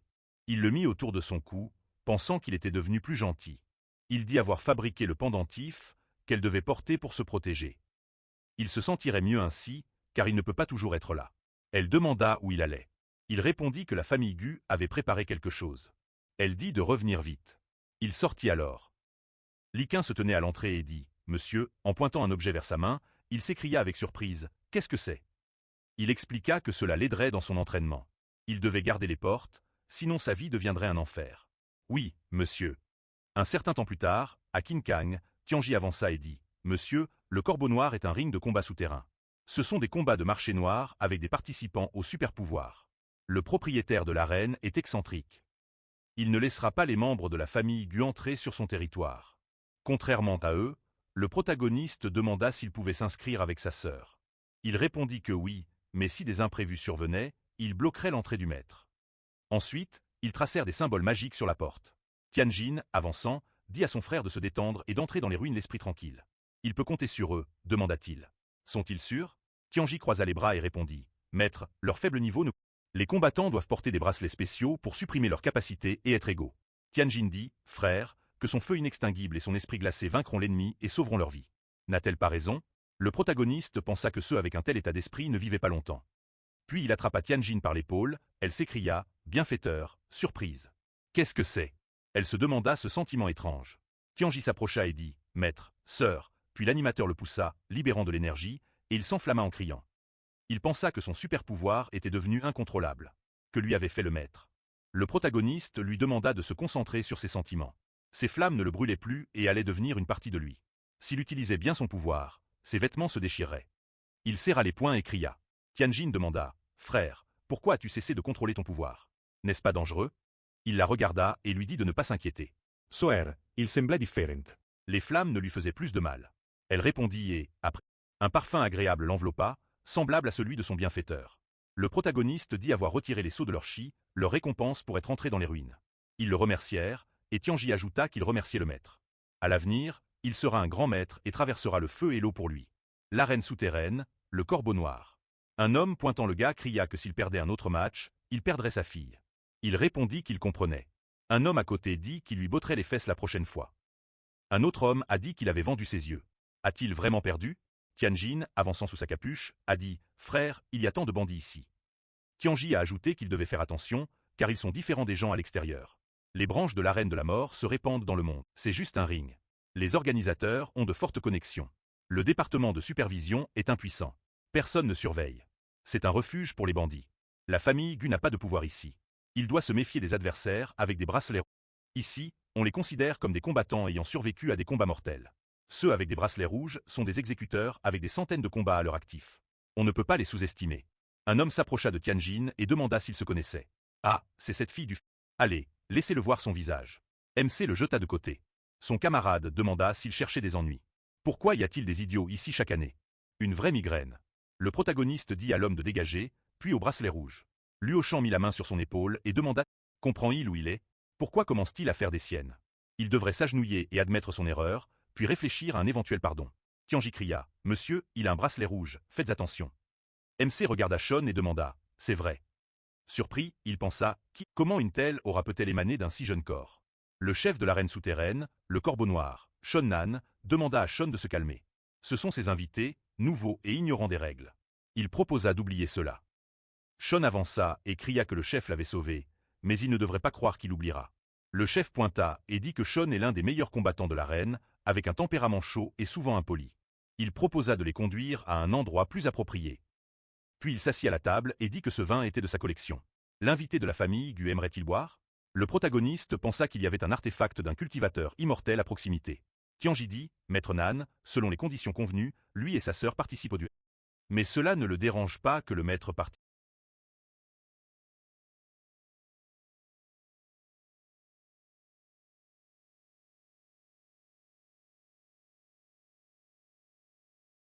Tianjian cria, « Frère, peut-être qu'il changera d'avis. C'est dangereux ici. Pourquoi le frère a-t-il fermé les yeux ?» À ce moment, le protagoniste ferma les yeux pour se concentrer. Il pensa à un artefact volé d'âme, un vrai problème pour les intrus. Puis il leur demanda de lui réserver une place. Tianji demanda si le maître voulait voir leurs résultats. Tianjian pensa qu'il s'inquiétait finalement pour eux. Ils promirent de ne pas le décevoir. Il avança, pensant à l'artefact. Après un moment, les spectateurs de la Reine de la Mort crièrent joyeusement. « Allez, il doit le tuer, il a parié sur lui. » Le protagoniste, observant la scène, pensa qu'autrefois, les cultivateurs immortels se battaient à mort, et la foule adorait ça. L'artefact sournois vole des âmes, mais à il n'affecte pas l'âme restante. S'il entre avec un fragment de l'âme, il ne risque rien. Ensuite, il libéra de l'énergie de son doigt. Pendant ce temps, les ruines d'un cultivateur immortel sous la Reine de la Mort. L'énergie se précipita et l'animateur, sous forme d'esprit, vola en réfléchissant. Les cultivateurs immortels construisent ces structures là où le pouvoir spirituel s'accumule pour que le temps n'affecte pas le contenu des voûtes. Pourquoi cet artefact pose-t-il tant de problèmes? Puis il vit la statue commencer à bouger. Il pensa, comme il le soupçonnait, que les cultivateurs s'attendaient à ce que quelqu'un divise l'âme et infiltre les ruines, d'où la présence de gardes. Leurs habitudes rappellent celles de la secte de l'âme de sang à son apogée. Puis, il plaça ses doigts sur son front et demanda comment un petit démon osait se mettre en travers de son chemin. Il utilisa le chi céleste, une puissante énergie qui se dispersa autour de lui, puis il vola en avant, pensant qu'ils étaient des armes de bas niveau. La seconde suivante, un monstre bondit vers lui. Il pensa, un monstre voleur d'âme, et tendit la main en disant « Apprivoise-le ». La technique de l'épée de Lingyu, deuxième style chemin de la malédiction. Une énergie puissante frappa le monstre, qui tomba mort. L'animateur reprit la parole. Plusieurs épées magiques transpercèrent le monstre, et le protagoniste ne sentit pas la direction de la formation. Il était probablement caché des regards indiscrets. Puis il se retourna, entendant une voix demander de l'aide. Il remarqua Shang Ying, liée par des sceaux au centre du cercle magique. À l'instant suivant, les chaînes se brisèrent et elle cria. Elle se redressa et dit qu'elle était reconnaissante. Quel est son nom? Son père l'a-t-il envoyé? Le protagoniste pensa avoir trouvé la formation et lui dit qu'elle devait retourner dans son corps pour vivre. Elle s'envola, d'accord, mais il ne viendrait pas. Elle était la seule à avoir. Elle le regarda en pensant qu'il était beau malgré son froid. Pendant ce temps, le protagoniste attendait devant l'entrée des ruines. Ensuite, l'animateur annonça que le prochain combat en double opposerait les frères Mo, Mochion et Moa, aux invités de la famille Gu, Tianjus et Tianzhen.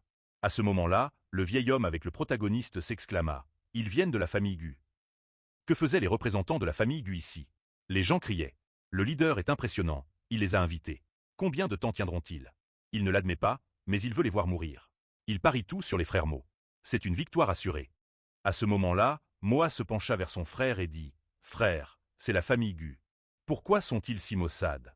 Dans l'arène de la mort, il faut être prêt à donner sa vie. La victoire a un prix. » Il prit son arme et ajouta qu'ils avaient frôlé la mort tant de fois. Rien de terrifiant. Ces gosses de riches devraient regretter leur choix. À ce moment-là, Tianjian concentra de l'énergie dans sa main et dit « Frère, il semble fort. » Tianju lui dit de ne pas avoir peur. Le maître les a aidés, Tianjian lança une attaque de glace. Le leader cria que le massacre commence. Il devait regarder. À ce moment-là, Tianju utilisa la flamme insaisissable, déchaînant de puissantes attaques de feu sur son adversaire. Mochian esquiva facilement et demanda s'il voulait le duper. Il utilisa un éclair. Waouh, c'est comme s'il devenait supersonique. Il fronça les sourcils, pensant que le jeu était fini. Mochian balança son arme et frappa. Tianju le repoussa. Mochian concentra de l'énergie dans sa main, disant que son mouvement était peu pro.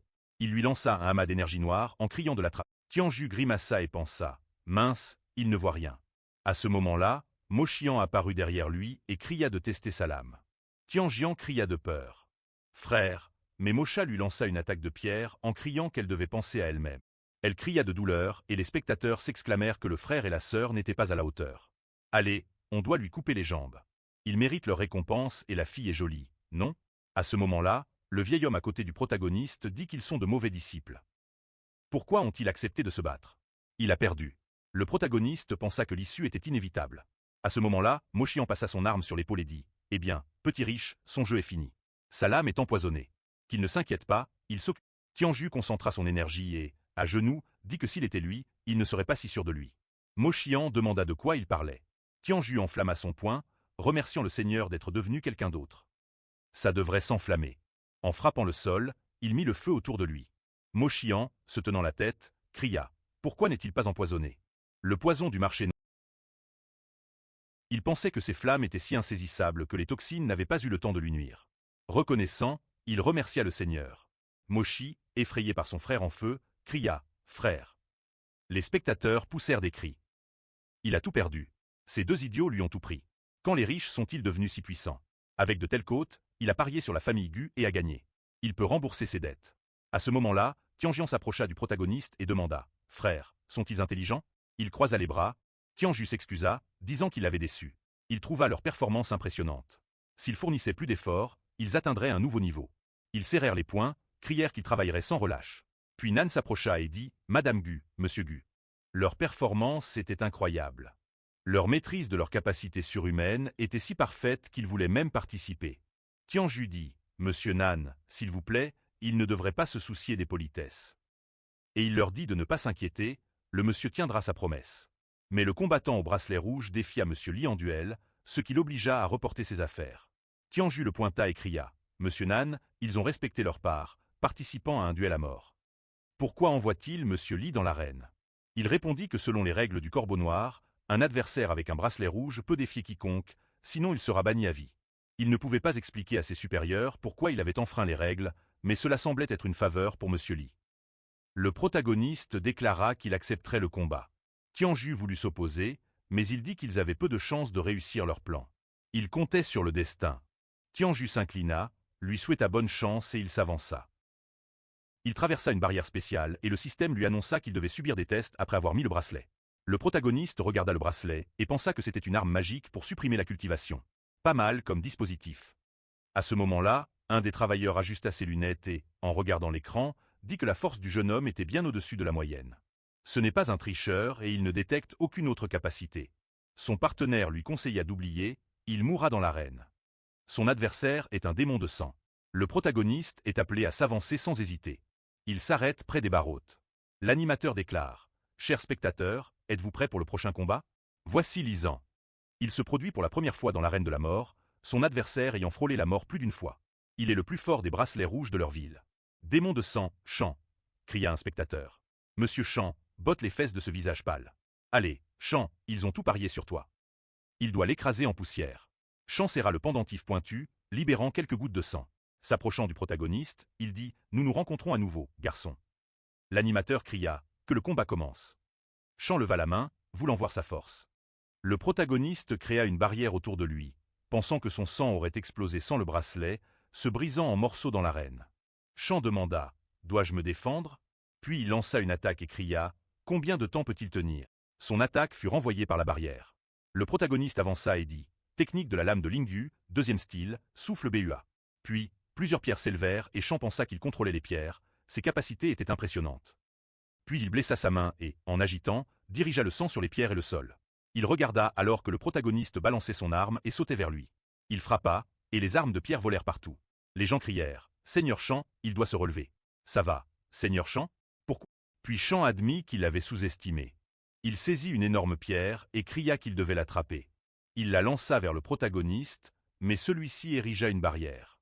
À l'instant suivant, la pierre explosa, libérant une grande quantité de sang. Le protagoniste tendit sa main droite et réfléchit. En un instant, il trouva comment percer sa défense, malgré ses capacités modestes. Une petite blessure apparut sur sa joue. Chan cria « Pourquoi doute-t-il de lui ? Il est le plus fort des bracelets rouges, le roi invincible de l'arène, il utilisera le sang qu'il a versé. » À la seconde suivante, le sang du visage du protagoniste vola vers son adversaire. Tianjin cria de peur. « Frère !» Tianju cria « Maître !» Les spectateurs rirent et crièrent « Maître Nan, mais donnez-lui du crédit. » Ce jeu est époustouflant. Le cerveau du... Il n'y a rien de plus excitant qu'un combat à mort. Tianju se tenait la tête en criant que le maître ne pourrait pas survivre. S'il ne l'avait pas amené dans l'arène, rien de tout cela ne serait arrivé. Comment va-t-il l'expliquer à grand-père? Tianjin lui dit de ne pas s'inquiéter, le maître ira bien. À ce moment-là, Chan se demanda pourquoi le signal de victoire n'avait pas retenti. Un MC dit qu'il était plus intéressant que prévu. Son adversaire cria de surprise. Qu'est-ce que c'est? Comment a-t-il survécu? Il ajouta qu'un autre adversaire serait mort sous son attaque. Chan serra à nouveau le pendentif, pensant qu'il avait du sang sur le visage. Il ne pouvait pas le battre et cria encore. Puis, plusieurs attaques le frappèrent.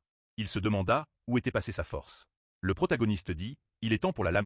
Il doit tomber. » Il frappa son adversaire, Chan cracha du sang et s'effondra. Le public se demanda « Qu'est-ce qui s'est passé ?» L'animateur annonça « Les résultats sont clairs. Le vainqueur du combat mortel d'aujourd'hui est le protagoniste. » Il avança, ressentant à nouveau l'adrénaline du combat. L'animateur cria « Lisan !» Puis il se dirigea vers les ruines. Un spectateur s'écria « Oh non, Monsieur Chang a perdu, et il avait parié tout son argent sur lui. » Lisanne. Une nouvelle étoile brille dans l'arène de la mort. Ils doivent suivre les nouvelles pour être au courant des événements.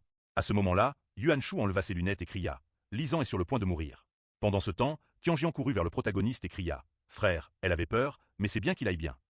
Il est si puissant que même le bracelet rouge n'a pu le battre. » Tianju ajouta qu'il l'admirait et ne s'opposerait jamais à lui. Le protagoniste mit une nouvelle veste, disant qu'ils atteindraient son niveau. Tianju cria qu'il travaillerait dur. Tianjian demanda sérieusement. MC ferma les yeux, pensant que les compétences de Chang étaient impressionnantes. Après leur combat, sa défense s'était beaucoup améliorée. Ils arrivèrent au bureau et Monsieur Nan, s'approchant, dit « Monsieur Li est comme un dieu. Comment a-t-il vaincu le combattant le plus fort des bracelets rouges ?»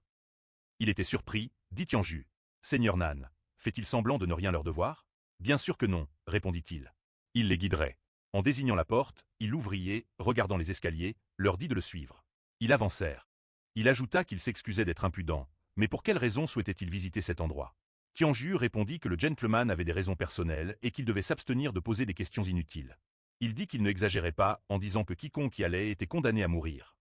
Son petit Chong était tombé dans le coma après cela.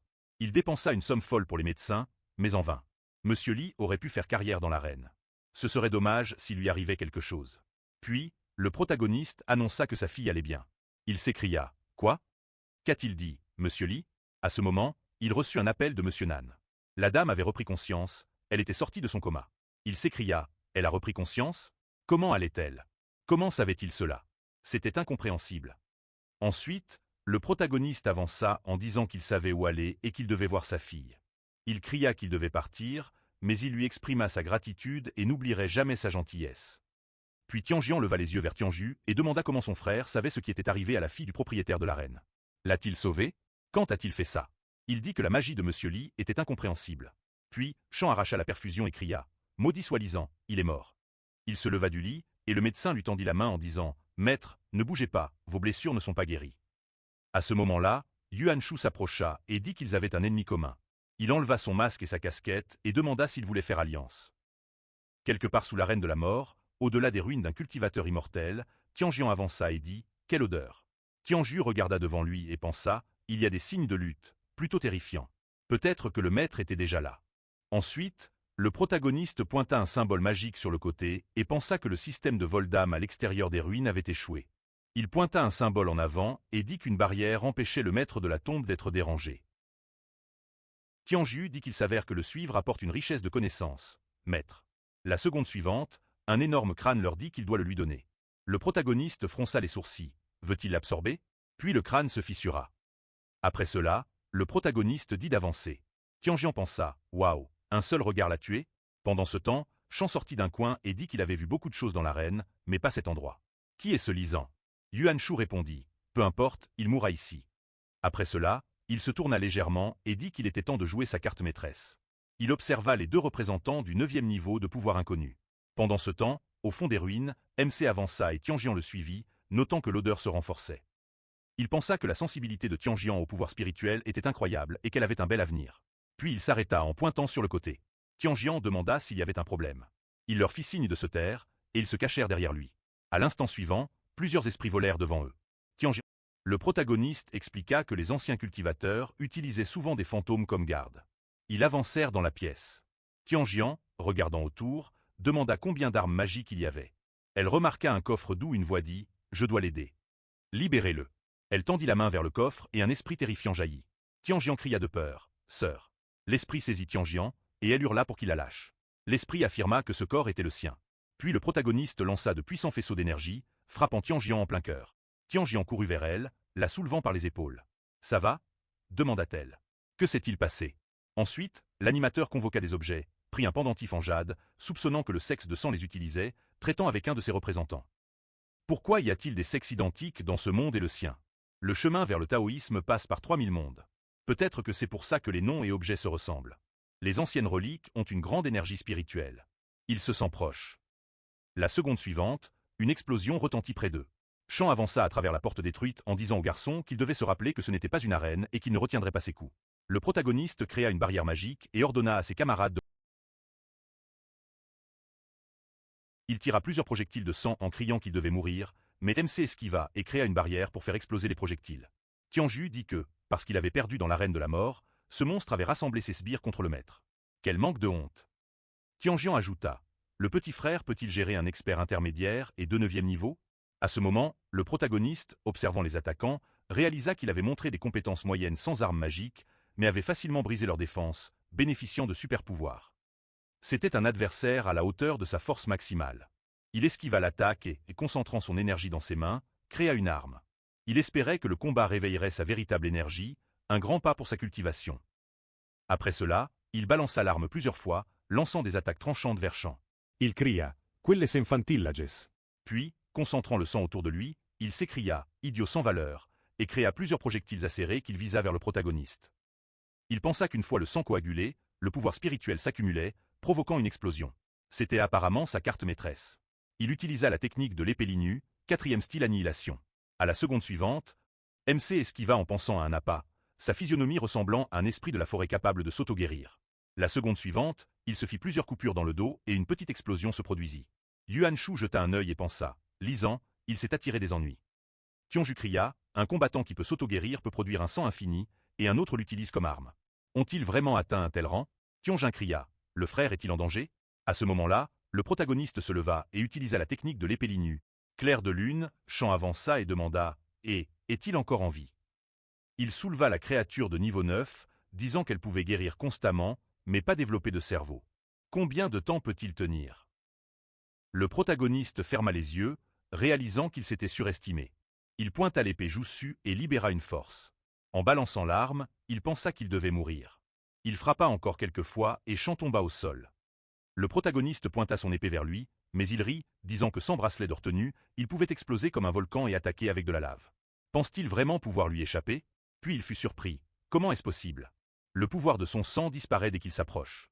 Comment? Puis le MC balança son épée en disant qu'il était temps de finir, mais dans la seconde suivante, il dévia la balle et détourna le regard. À ce moment, Shan attrapa son subordonné et le protagoniste tomba à genoux. Shan cria. Il pense qu'il ne l'aide qu'à régénérer du sang? Gaz, chaleur, électricité. Tout dans ce monde peut lui être utile. La tête chercheuse a été créée avec un courant puissant, capable de percer n'importe quelle matière. C'est sa carte maîtresse. Il doit admettre qu'il a perdu. Puis MC pensa, je vois. Il claqua des doigts et un chien de l'enfer. Il proposa de se présenter une bonne fois pour toutes. Le chien de l'enfer hurla et utilisa le feu infernal. Shan cria, ce collégien invoque des bêtes puissantes. Son subordonné tira, créant un bouclier de glace.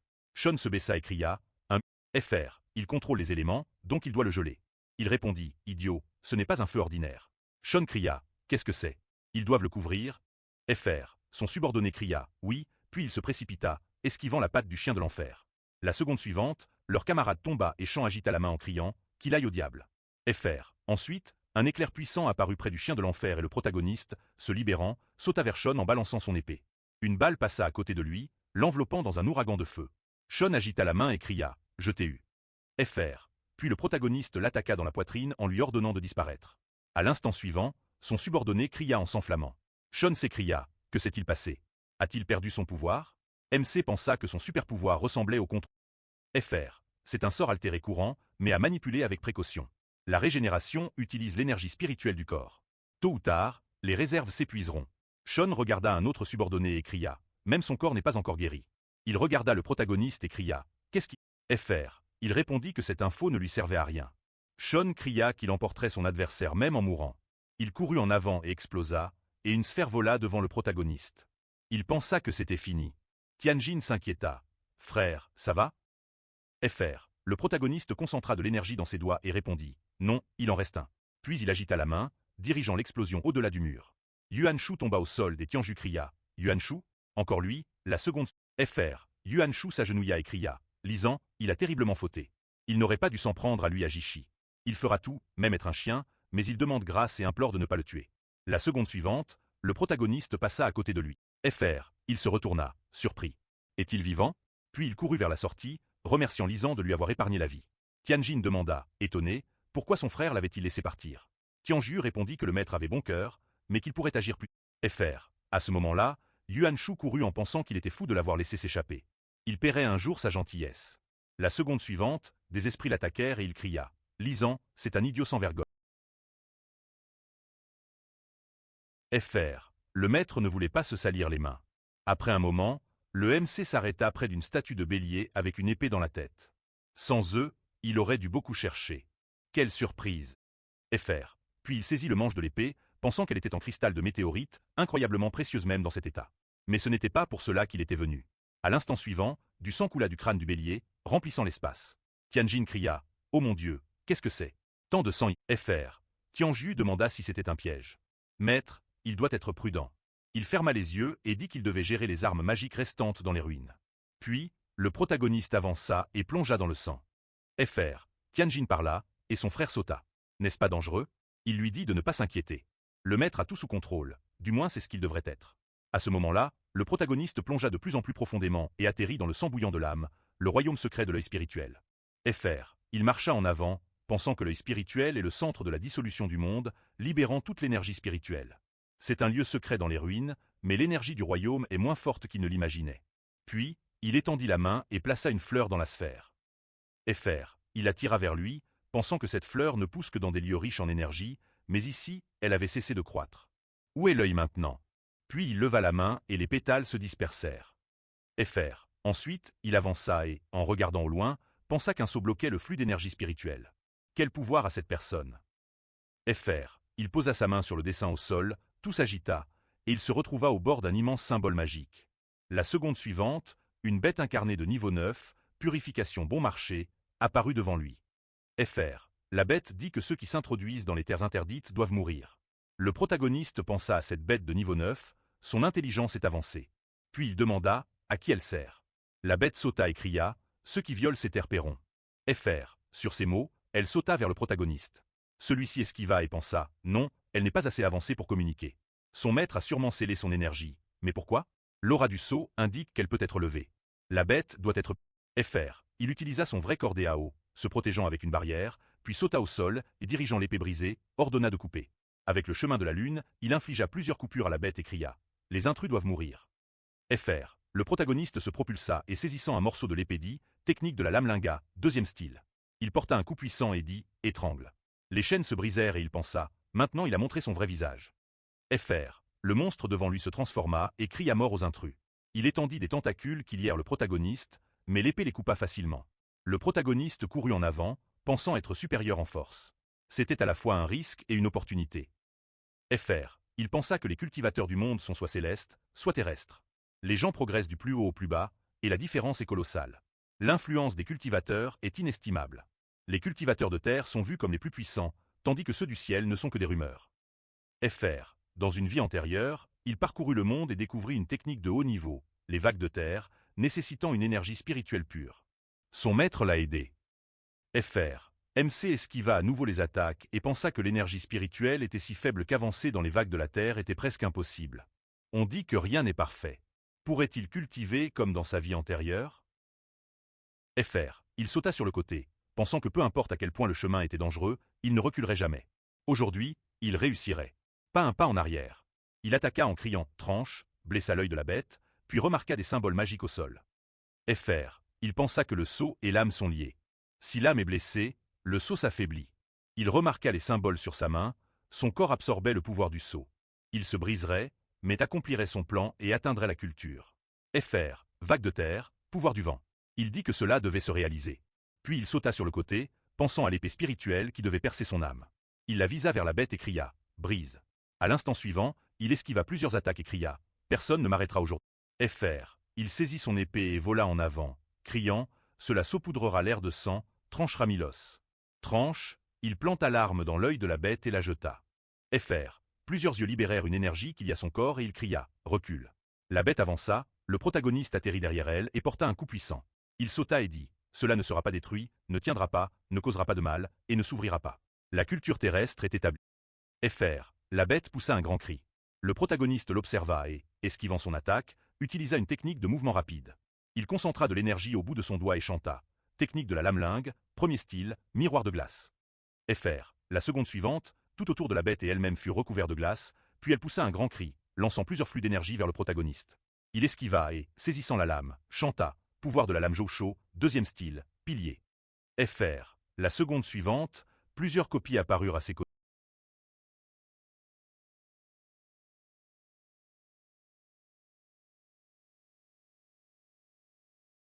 Grâce à cela, il avait maîtrisé la technique de la vague terrestre et osait penser que ce pouvoir était bien plus puissant que le précédent. Tant de questions sans réponse. Un jour, il découvrirait tout. L'œil lui donnerait une immense énergie. Il croyait bientôt retrouver sa force. Pendant ce temps, Tianjin parla, l'odeur agréable s'intensifiant. Il sentit aussi un changement, peut-être lié au maître. À cet instant, des fleurs apparurent. Pendant ce temps, Guan était assis à la table et prenant une tasse, dit que la famille Gu attendait ce jour. Après un moment, Domfeng Yuan, le chef de la famille Domfeng, tendit la main et dit « Monsieur G est un jeune homme très talentueux. Il a accompli tant de choses à un si jeune âge. Yuan Shu devrait suivre son exemple. » En face de lui, Ji Xuan dit « Vous êtes si aimable, monsieur Domfeng. » Sa famille a une réputation influente en recherche médicale et il espère collaborer le plus longtemps possible. À ce moment-là, Yuan se leva, mit ses doigts sur l'appareil dans son oreille et demanda pardon. Ji Xuan but une gorgée et répondit que tout allait bien. Yuan alla à la fenêtre et demanda des explications. Son subordonné dit « Monsieur, il a de mauvaises nouvelles. » « Monsieur, l'indicateur sur le jeune maître ne transmet plus. Il craint qu'il soit mort. » Ji Xuan demanda ce qui s'était passé. Yuan répondit que les chiens posent beaucoup de problèmes et qu'il a déjà envoyé un subordonné. Leurs affaires étaient bien plus importantes et la famille Domfeng prépare les marchandises comme ils le souhaitent, rapidement. Ils trinquèrent, puis Yuan s'approcha des filles et dit « Frère D, il sortira juste pour ça. » Ji Xuan prit une gorgée et répondit « Soyez aimable. » Après cela, Yuan ferma la porte, pensant que Gu Wen avait tué son fils. Il les tuerait tous quand la famille Domfeng rejoindrait l'organisation. Quelques jours plus tard, le MC concentrait son énergie au-dessus d'une immense sphère, quand un coffre apparut à côté de lui. Shui Yu en sortit en s'écriant « Liberté ». Elle regarda le protagoniste, surprise, et pensa « Un taoïste de niveau céleste? Est-elle folle? Elle aurait dû être si talentueuse. Elle n'aurait pas eu de problème. » Puis le protagoniste, la voyant, frappa le sol. Elle recula, effrayée, et cria « Et qu'est-ce qui lui prend? Pourquoi se bat-il? Elle lui pardonnera s'il s'excuse. Il a dit que son énergie spirituelle est faible.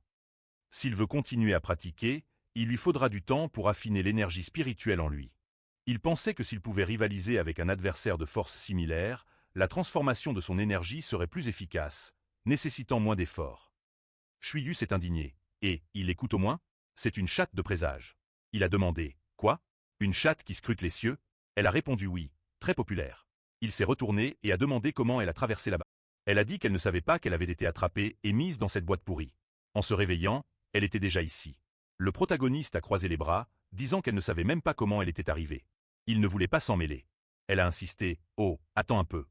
Elle va grandir. » La seconde après, elle se transforme en fille, saute sur le protagoniste et dit « Les taoïstes ne mentent pas. Les chats sont beaux et utiles. Va-t-il l'accepter comme compagne? Peu importe s'il est céleste.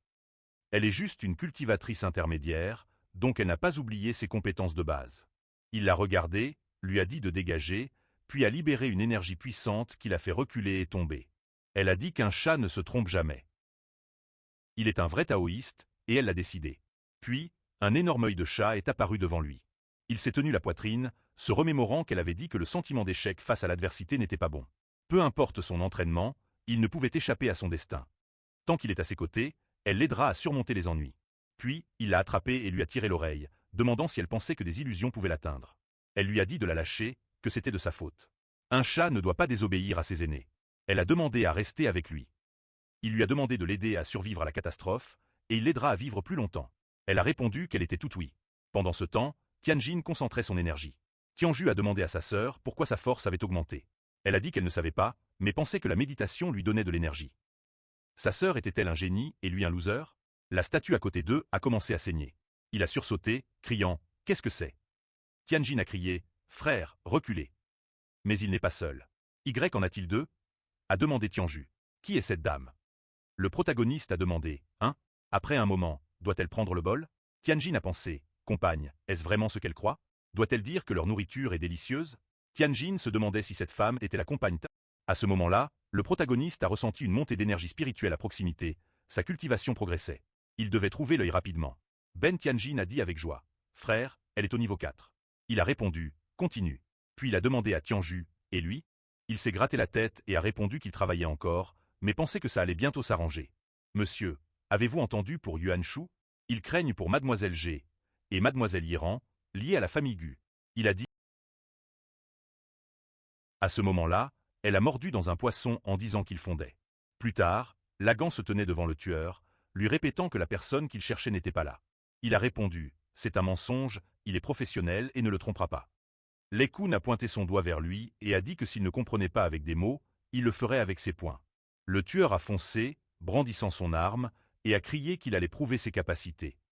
Mais à ce moment-là, Lê Khun a levé un bouclier et l'attaque a traversé. Surpris, il a demandé « Quoi ?» Le tueur a pointé son arme et a dit « Mission accomplie ». Ils avaient des forces similaires, mais lui était meilleur. Il a lancé une autre attaque en criant « Lame éclatante ». L'arme a transpercé le bras de Lê Khun, qui a pensé « Mince, la blessure mettra du temps à guérir à cause de ce métal ». Il a alors pointé l'arme vers le tueur en criant qu'il fêtait trop tôt. Le tueur lui a dit de se taire, chien, et qu'il était le meilleur tueur. Tremblement. Le corps de Lê Khun s'est couvert d'armure, il a respiré lourdement et a crié « Reculez ». Pendant ce temps, le protagoniste et Shui Yu les observaient d'un toit voisin. Shui Yu s'est assis au bord et a dit qu'il aurait dû faire une sieste. Le carnage était déjà en cours. Quelle capacité est-ce? Ça ressemble à de la magie, mais c'est plus complexe. Le grand gars semble sur le point d'être tué et elle ne veut pas aider. Elle a regardé le protagoniste, qui a dit qu'il n'en avait pas besoin. Les batailles sont une question de vie ou de mort. Seuls les élus peuvent réussir. Elle a remarqué à quel... Il a dit que s'il ne pouvait pas vaincre des adversaires de force égale, il n'avait pas le droit de les suivre. À ce moment-là, une autre attaque a frappé la poitrine de Lê Khun. Le tueur, devant lui, a dit qu'il n'y avait pas de raison de se défendre. Lê Khun a toussé, puis le tueur a balancé son arme en lui criant d'aller en enfer. À ce moment-là, Lê Khun a entendu son nom. Il se souvint de sa mère lui caressant la tête, lui demandant s'il avait encore lu des romans. Il a répondu « Maman, ces auteurs sont incroyables. Je veux faire ça aussi. » Elle a souri et a dit qu'une personne devient forte en protégeant ce qu'elle a de plus précieux. La persévérance est la clé du succès. Il a répondu joyeusement « Oui », ses yeux brillaient, et il a ajouté qu'il voulait devenir plus fort. Le tueur a crié « Quoi ?» La corrosion n'a pas fonctionné. Il a reculé brusquement et Lê Khun s'est levé, utilisant le niveau 10, fureur métallique, ancien Lê Khun. Le tueur a crié « C'est quoi ce bordel ? Comment sa main a-t-elle repoussé ? Le métal est différent maintenant. » À ce moment-là, Lê Khun a attaqué en criant qu'il morde son poing. D'un coup puissant, le tueur a volé en arrière et s'est accroupi près du mur.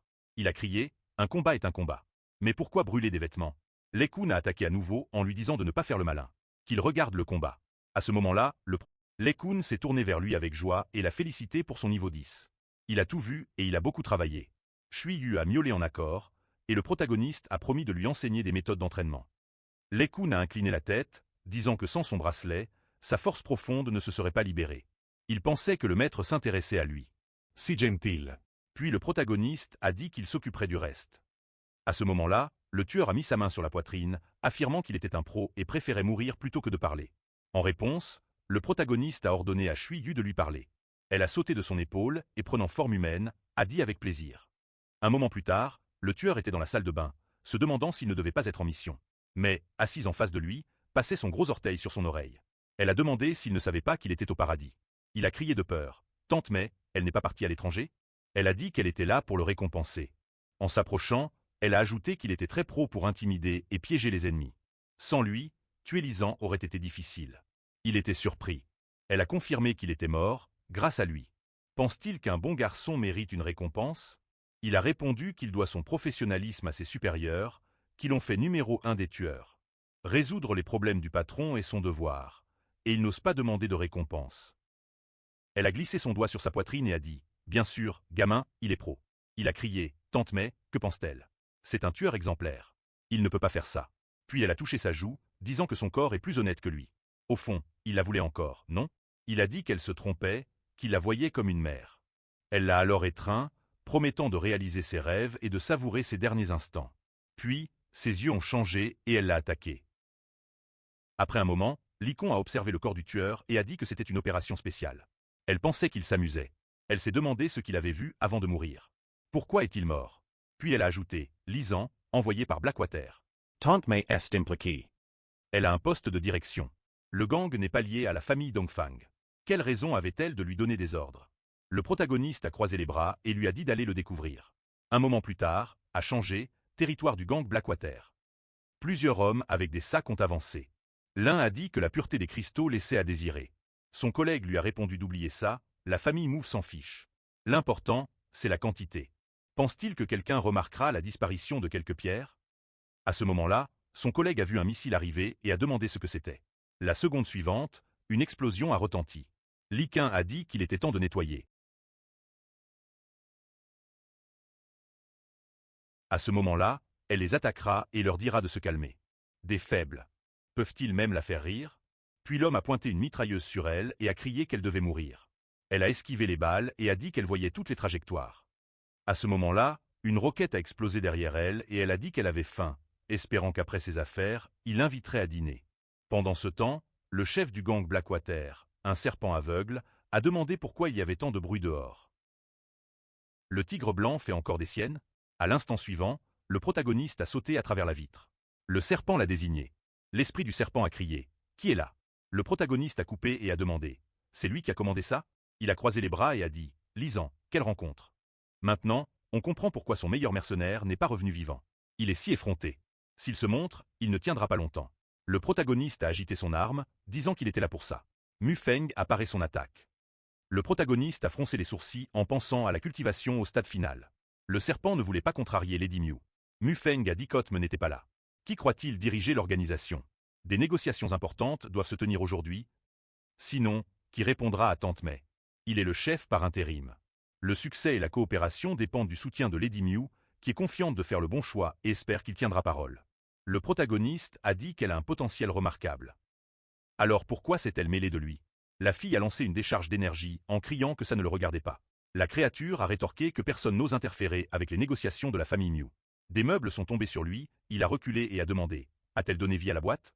Mufeng l'a regardé et a dit qu'il viendrait regretter sa naissance. Le protagoniste a créé une arme, trouvant ça intéressant. Elle a dit qu'il attaquait ses chimères avec une lame brisée, ce qui la faisait rire. Elle a lancé une flamme atomique et lui a répondu avec la technique de l'épelingue. Mufeng a dit que son feu pouvait fondre le métal, mais elle ne pouvait pas gérer ce tronc. Puis elle a levé les yeux, surprise, et a demandé « A-t-il vraiment coupé sa marionnette comme ça ?» Elle était dans de beaux draps.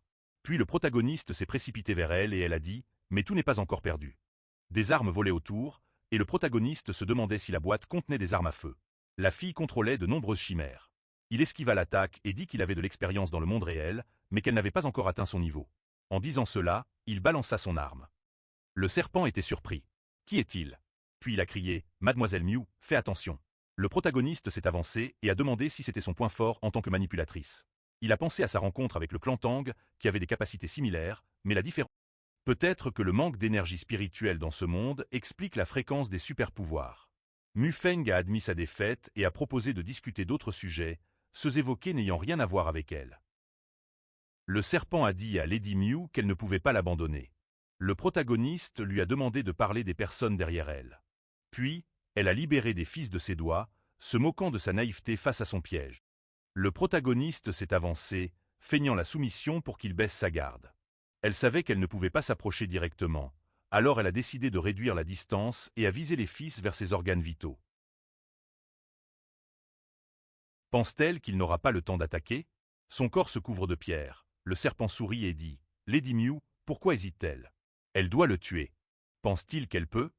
Puis le protagoniste a dit « L'âme » et un puissant flot de feu a jailli de son corps, surprenant Mufeng. Que se passe-t-il? Il a expliqué qu'il ne voulait pas la tuer, mais qu'il n'avait pas le choix. Le serpent a crié « Elle doit utiliser sa pleine puissance maintenant. » Elle a lancé ses attaques en avant en criant « Pense-t-il vraiment qu'elle vient de Blackwater ?» Ses attaques ont frappé la boîte et elle s'est demandé comment c'était possible. Pourquoi contrôlait-il sa caméra? Le protagoniste lui a dit de reculer, et le serpent a pris la main de Mufeng en demandant « Mademoiselle Mew, a-t-elle un autre plan ?» Elle doit le finir rapidement. Elle pensait qu'il venait d'une famille influente et aimerait qu'ils deviennent partenaires. Elle a dit « Je suis Mufeng, la deuxième fille de la famille Mufeng. Je m'excuse pour mon ignorance et j'espère ne pas vous avoir offensé. » Il l'a regardée et a demandé « Es-tu fatigué de te battre ?» En réponse, elle s'inclina et dit « Monsieur, il peut se sentir chez lui. Je vais chercher du thé. » Le serpent s'écria « Mufeng a-t-elle oublié notre accord ?» Elle le regarda et demanda « Ne comprend-il pas? Ma famille ne se serait pas intéressée à lui sans les pierres spirituelles. » Puis le serpent s'est précipité vers le protagoniste en s'écriant comment hostile. Tante May et la famille Dokfong ne laisseront pas passer ça. Le protagoniste l'a attaqué avec son arme en lui disant de se calmer. Il finirait comme lui. Shang-Ying, elle, rougissait d'embarras à l'idée d'être dans ses bras. Elle a dit que Monsieur Li était parti avant qu'elle ne se réveille et qu'elle voulait le remercier pour sa gentillesse. S'il tombait amoureux, il se marierait et aurait des enfants dans 3 ans. Son père lui a dit de penser à ses études, pas au garçon. Lisan est un homme ambitieux. Il a le soutien de la famille Go. Elle n'a pas eu de chance avec lui. Elle a demandé « Papa, de quoi parle-t-il » Il a souri et lui a dit de ne pas s'inquiéter, qu'il cherche. Pendant ce temps, des hommes ont fait irruption dans la pièce. L'un d'eux a crié « Patron, et en voyant le protagoniste, a demandé qui il était. Veulent-ils se battre? Ils l'ont regardé, puis se sont agenouillés en demandant à être acceptés. Le protagoniste a dit, des intelligents, puis Jouet, le deuxième chef de Blackwater, a expliqué que dans leur base, le plus fort est le chef. Le serpent aveugle l'a vaincu et a pris sa place. Celui qui le battra deviendra leur patron. Ce sont les règles de Tante May. Le protagoniste a demandé, Tante. Oui, la femme dont tout le monde parle. Il s'est assis sur le trône et leur a dit de lui annoncer le changement de chef. Mufeng a pensé que cet homme aime tout contrôler et qu'il est très arrogant. Tante May est la vraie chef du gang. Elle a une relation très étroite avec le pavillon noir. Jouet a alors dit qu'il s'écartait immédiatement. Il a pensé qu'il ne devait pas énerver cette femme. Dès qu'elle se débarrassera de lui, le poste de chef lui reviendra. Le protagoniste a regardé Mufeng et a demandé « Est-elle toujours là ?» Elle a répondu « Monsieur, la famille Mufeng se spécialise dans les additifs spéciaux. Ils possèdent de nombreux gisements de matières premières médicinales, mais faute de technologie de purification efficace, ils ont dû coopérer avec un serpent aveugle. Peut-il donner à sa famille une chance de devenir le premier leader de Blackwater ?» Il a demandé à voir les matières premières médicinales. Elle a répondu qu'elles étaient à Clear Bay, à 3 heures d'ici. Il lui a dit de l'y emmener, mais elle a hésité, disant qu'il avait besoin d'un pass. Il l'a dépassé en disant « D'accord, qu'elle vienne le voir dès qu'elle l'aura. » Plus tard, à la frontière de Blackwater, Chuyu s'est agenouillé et, regardant le protagoniste, a dit « Enfin, le maître est arrivé. » Elle l'attendait depuis si longtemps. Il a répondu « Chuyu, elle viendra avec lui. Et il doit s'assurer qu'il n'y a pas de remous ici. » Comme un œuf, il a dit « Oui, monsieur. » Puis Chuyu a suivi le protagoniste et a demandé si le maître avait dit au grand garçon de rester et de garder la maison.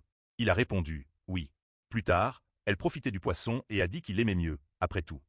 À ce moment-là, Tianjin lui a caressé la tête en disant « Minou, mange plus lentement. » Guen est arrivé et a félicité le protagoniste. Leur force n'était pas au niveau suivant. Il a dit que sans son aide, cela aurait pris plus de temps. Il a dit qu'il était revenu victorieux et avait ramené ses petits-enfants sains et saufs de la reine de la mort. Très reconnaissant, Tianjin s'est approché du protagoniste et a dit « Monsieur, son grand-père a choisi cette résidence pour lui. Personne ne l'interférera ici.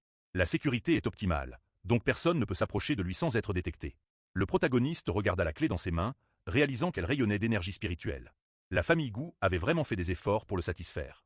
Il prit la clé et dit « Merveilleux. » Guen répondit « Ils ont appelé plus de gens pour chercher l'œil spirituel, donc des nouvelles devraient arriver bientôt. » Le protagoniste s'est levé, s'est approché de Guen et a dit qu'il était plus utile qu'il ne le pensait. Puis, il a posé son doigt sur son front et a libéré de l'énergie. Tianjin a crié grand-père. Tianjin s'est retourné, trouvant cela familier. Puis, Guen est tombé de sa chaise et Tianjin, perplexe, a demandé « Monsieur, pourquoi ?» Le protagoniste a expliqué qu'avec sa force accrue, il ne pouvait s'empêcher de les récompenser. Guen s'est alors levé, surpris. « Oh mon Dieu, il peut se tenir debout tout seul. » Tianjin a commencé à pleurer et à crier. Guen, retenant ses larmes, a dit qu'il s'était déjà résigné à passer sa vie en fauteuil roulant. Puis il s'est agenouillé devant le protagoniste et a dit « Monsieur, il vous est très reconnaissant pour votre gentillesse. Il espère un jour pouvoir lui rendre l'appareil. » Il a dit qu'il devait lui rester loyal pour atteindre un pouvoir encore plus grand. Un moment plus tard, May est sortie de la piscine en entendant son téléphone sonner. Elle a répondu « Bonjour » et a compris. À ce moment-là, un homme s'est approché d'elle et a demandé « Que ce ?» Elle a répondu « Rien. Juste un garçon qui se prend pour le chef de son gang, un idiot qui veut rivaliser avec elle. » L'homme s'est penché et a demandé si elle avait besoin d'aide.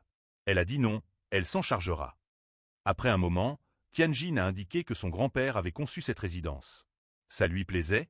Le protagoniste s'est avancé, pensant que c'était bien mieux que sa cabane. Il a dit qu'il s'en allait, et Tianjin a répondu qu'il ne le dérangerait pas. Tianjin a agité la main en disant « Au revoir monsieur », et il a répondu « À plus tard ». Ensuite, il a avancé, pensant à la forte concentration d'énergie spirituelle dans l'air. Peut-être pourrait-il réparer sa lame. Il s'est assis en méditation, pointant la forge et la lame, et a mentionné que la perle de sang s'était formée. Il a proposé de l'utiliser pour le bien. L'esprit, prenant l'objet, a dit « cerveau ». Le protagoniste a répondu que s'il l'aidait, il aurait ses cerveaux. Puis, elle s'est allongée sur le toit en disant qu'il pourrait douter que son maître est un tel chaudron magique ancien. Puis le protagoniste a dirigé de l'énergie vers la forge, pensant qu'il devait trouver un autre chaudron, il ne peut pas perdre autant de temps. La seconde suivante, une nouvelle épée est sortie de la forge. Le protagoniste a dit, enfin, il a pris l'arme et, s'approchant de l'esprit, a ajouté « Bien joué, elle est meilleure que la dernière. » Mais il s'est élancé du sol, disant qu'il devait d'abord vérifier. La seconde suivante, il a balancé son épée en pensant à la technique de l'épée légère et à la visibilité. Puis, il a disparu. Des attaques tranchantes puissantes ont frappé la montagne, laissant des crevasses. Le protagoniste n'aurait jamais imaginé un tel pouvoir dans sa vie passée. Pourquoi son corps a-t-il perdu le contrôle de l'énergie? Il a commencé à tomber en disant qu'il avait trop versé d'énergie. L'épée a transpercé le sol et il a demandé « Qu'est-ce que c'était ?» Elle a répondu « Quelqu'un a subi un recul céleste. » Son maître, bien qu'il ait un grand pouvoir, ne connaît pas encore toutes les subtilités de la fondation céleste. Il a demandé « Quelle fondation ?» Elle n'a rien dit, mais a répondu que le pouvoir de cette fondation réside dans la libération et l'accumulation de pouvoirs spirituels. L'énergie circule en 8. Mais l'énergie ordinaire, que les cieux ne peuvent pas gérer, est souvent insuffisante pour ces manipulations. Elle ne doit pas être versée dans le chaudron spirituel, sauf si le maître veut qu'elle s'échappe. Quelle chance il a de la voir. La double cultivation l'aidera. Il l'a regardée et a dit qu'elle voulait dire que, comme il a un pouvoir d'un autre niveau, il ne peut pas utiliser l'énergie habituelle. Elle a répondu que la fondation des cieux absorbe vite l'énergie ordinaire, donc il ne pourra pas l'exécuter aussi vite. D'abord, il doit trouver un sort adapté avant de concocter l'élixir doré. Ensuite, elle a regardé sur le côté et a dit « Maître, mademoiselle Muffan est arrivée. » Elle s'est avancée et a dit « Maître Lisan, elle a la permission. » Après un moment, ils ont traversé la forêt et Shuigu a dit que ça sentait bon. Le vieil homme s'est approché de Muffan et a dit « Madame, elle voulait montrer l'emplacement à un invité distingué. » Il a répondu que le pass ne permet qu'une seule personne. Qui est cet invité? Elle a pensé « Oh mince, elle ne s'attendait pas à ce que le maître l'emmène. Seules elles peuvent passer ensemble. » Elle a dit hésitante « Maître Lisan, le Mufanli garde ses secrets et n'autorise l'entrée qu'avec ses membres. Son subordonné doit rester ici. » Il a répondu « Pas de problème. » Shui Yuakri Dime. Que signifie cela? Elle est la plus précieuse et n'est pas sa subordonnée, mais sa compagne. Muffan s'est approché d'elle, souriant maladroitement, et a dit qu'elle demandait pardon. Elle aurait dû prendre 2 permis. Shuiyu a croisé les bras, disant avec ressentiment qu'elle n'avait pas besoin d'excuses. Puis, elle lui a tendu la plante, et Shuiyu, joyeuse, a dit « Oh mince, elle n'est pas un chat ordinaire. » Le vieil homme a alors dit de les laisser sortir. Le chat a pris la plante, est tombé et a dit « Mince. Pourquoi cela s'est-il passé ?» Pendant ce temps, les gens continuaient leur chemin et le vieil homme s'est retourné, disant à madame que les herbes médicinales du jardin sont précieuses et qu'il faut les traiter avec soin. Il s'est arrêté près d'une grande porte, qui s'est ouverte. Le protagoniste pensa au nombre d'herbes spirituelles ici. Les herbes médicinales se divisent en 4 types, célestes, terrestres et chouans, chacune étant très différente. Une plante céleste régénère chair et os, tandis qu'une plante terrestre stoppe les saignements et soulage la douleur. Mufeng a dit « Maître Lisan, tout le jardin appartient à la famille Mufeng. Il peut prendre n'importe quelle plante, mais il ne peut pas gérer le niveau de celle-ci. » Elle a demandé maître, il s'est accroupi près de la plante, herbe de niveau chouan. Il a pensé à l'herbe spirituelle de niveau chouan, surpris de la trouver ici. Son maître de sa vie passée aurait tout donné pour cette plante, n'ayant rencontré que des niveaux terrestres. Que penserait-il s'il était là? Puis Mufeng s'est penché et a demandé « Monsieur, avez-vous de la médecine? Ils ont de la médecine de meilleure qualité. Peut-être vaudrait-il mieux chercher quelque chose de plus adapté dans la montagne ?» Il a répondu « Non, c'est ce dont il a besoin. » Il a dirigé l'énergie vers l'avant, saisissant la plante. Mufeng se demanda si le seigneur avait un regard perçant. Elle a dit, comme il a dit, puis le protagoniste a concentré l'énergie dans ses mains. Pensant qu'il était difficile de transformer une herbe spirituelle en élixir, mais sous forme liquide, son effet curatif est bien plus grand. En l'observant, Mufeng pensa, le pouvoir de l'eau, il veut dissoudre cela, puis il a serré les poings. L'énergie s'est dispersée. Elle a demandé, Maître, ça va? Le protagoniste a pensé que les gens profitent des bienfaits de la nature sans rien rendre. Tout a un prix et seuls les plus forts survivent. À ce moment-là, le protagoniste avança, canalisant de l'énergie, et Mufeng se demanda avec surprise ce qu'il faisait. Le protagoniste pensa que les herbes spirituelles étaient vraiment spéciales, et il comprit enfin cela par expérience. Mufeng réalisa qu'il voulait tout détruire ici. Puis ils entendirent une voix. Qui est là? La belle-fille de la famille Mufeng, Luo Chanshan, est sortie. Croisant les bras, elle a crié. Comment ose-t-il détruire le domaine des Mufeng? A-t-il envie de mourir? Le protagoniste a pensé. Une cultivatrice de haut niveau? Les plantes médicinales profitent à...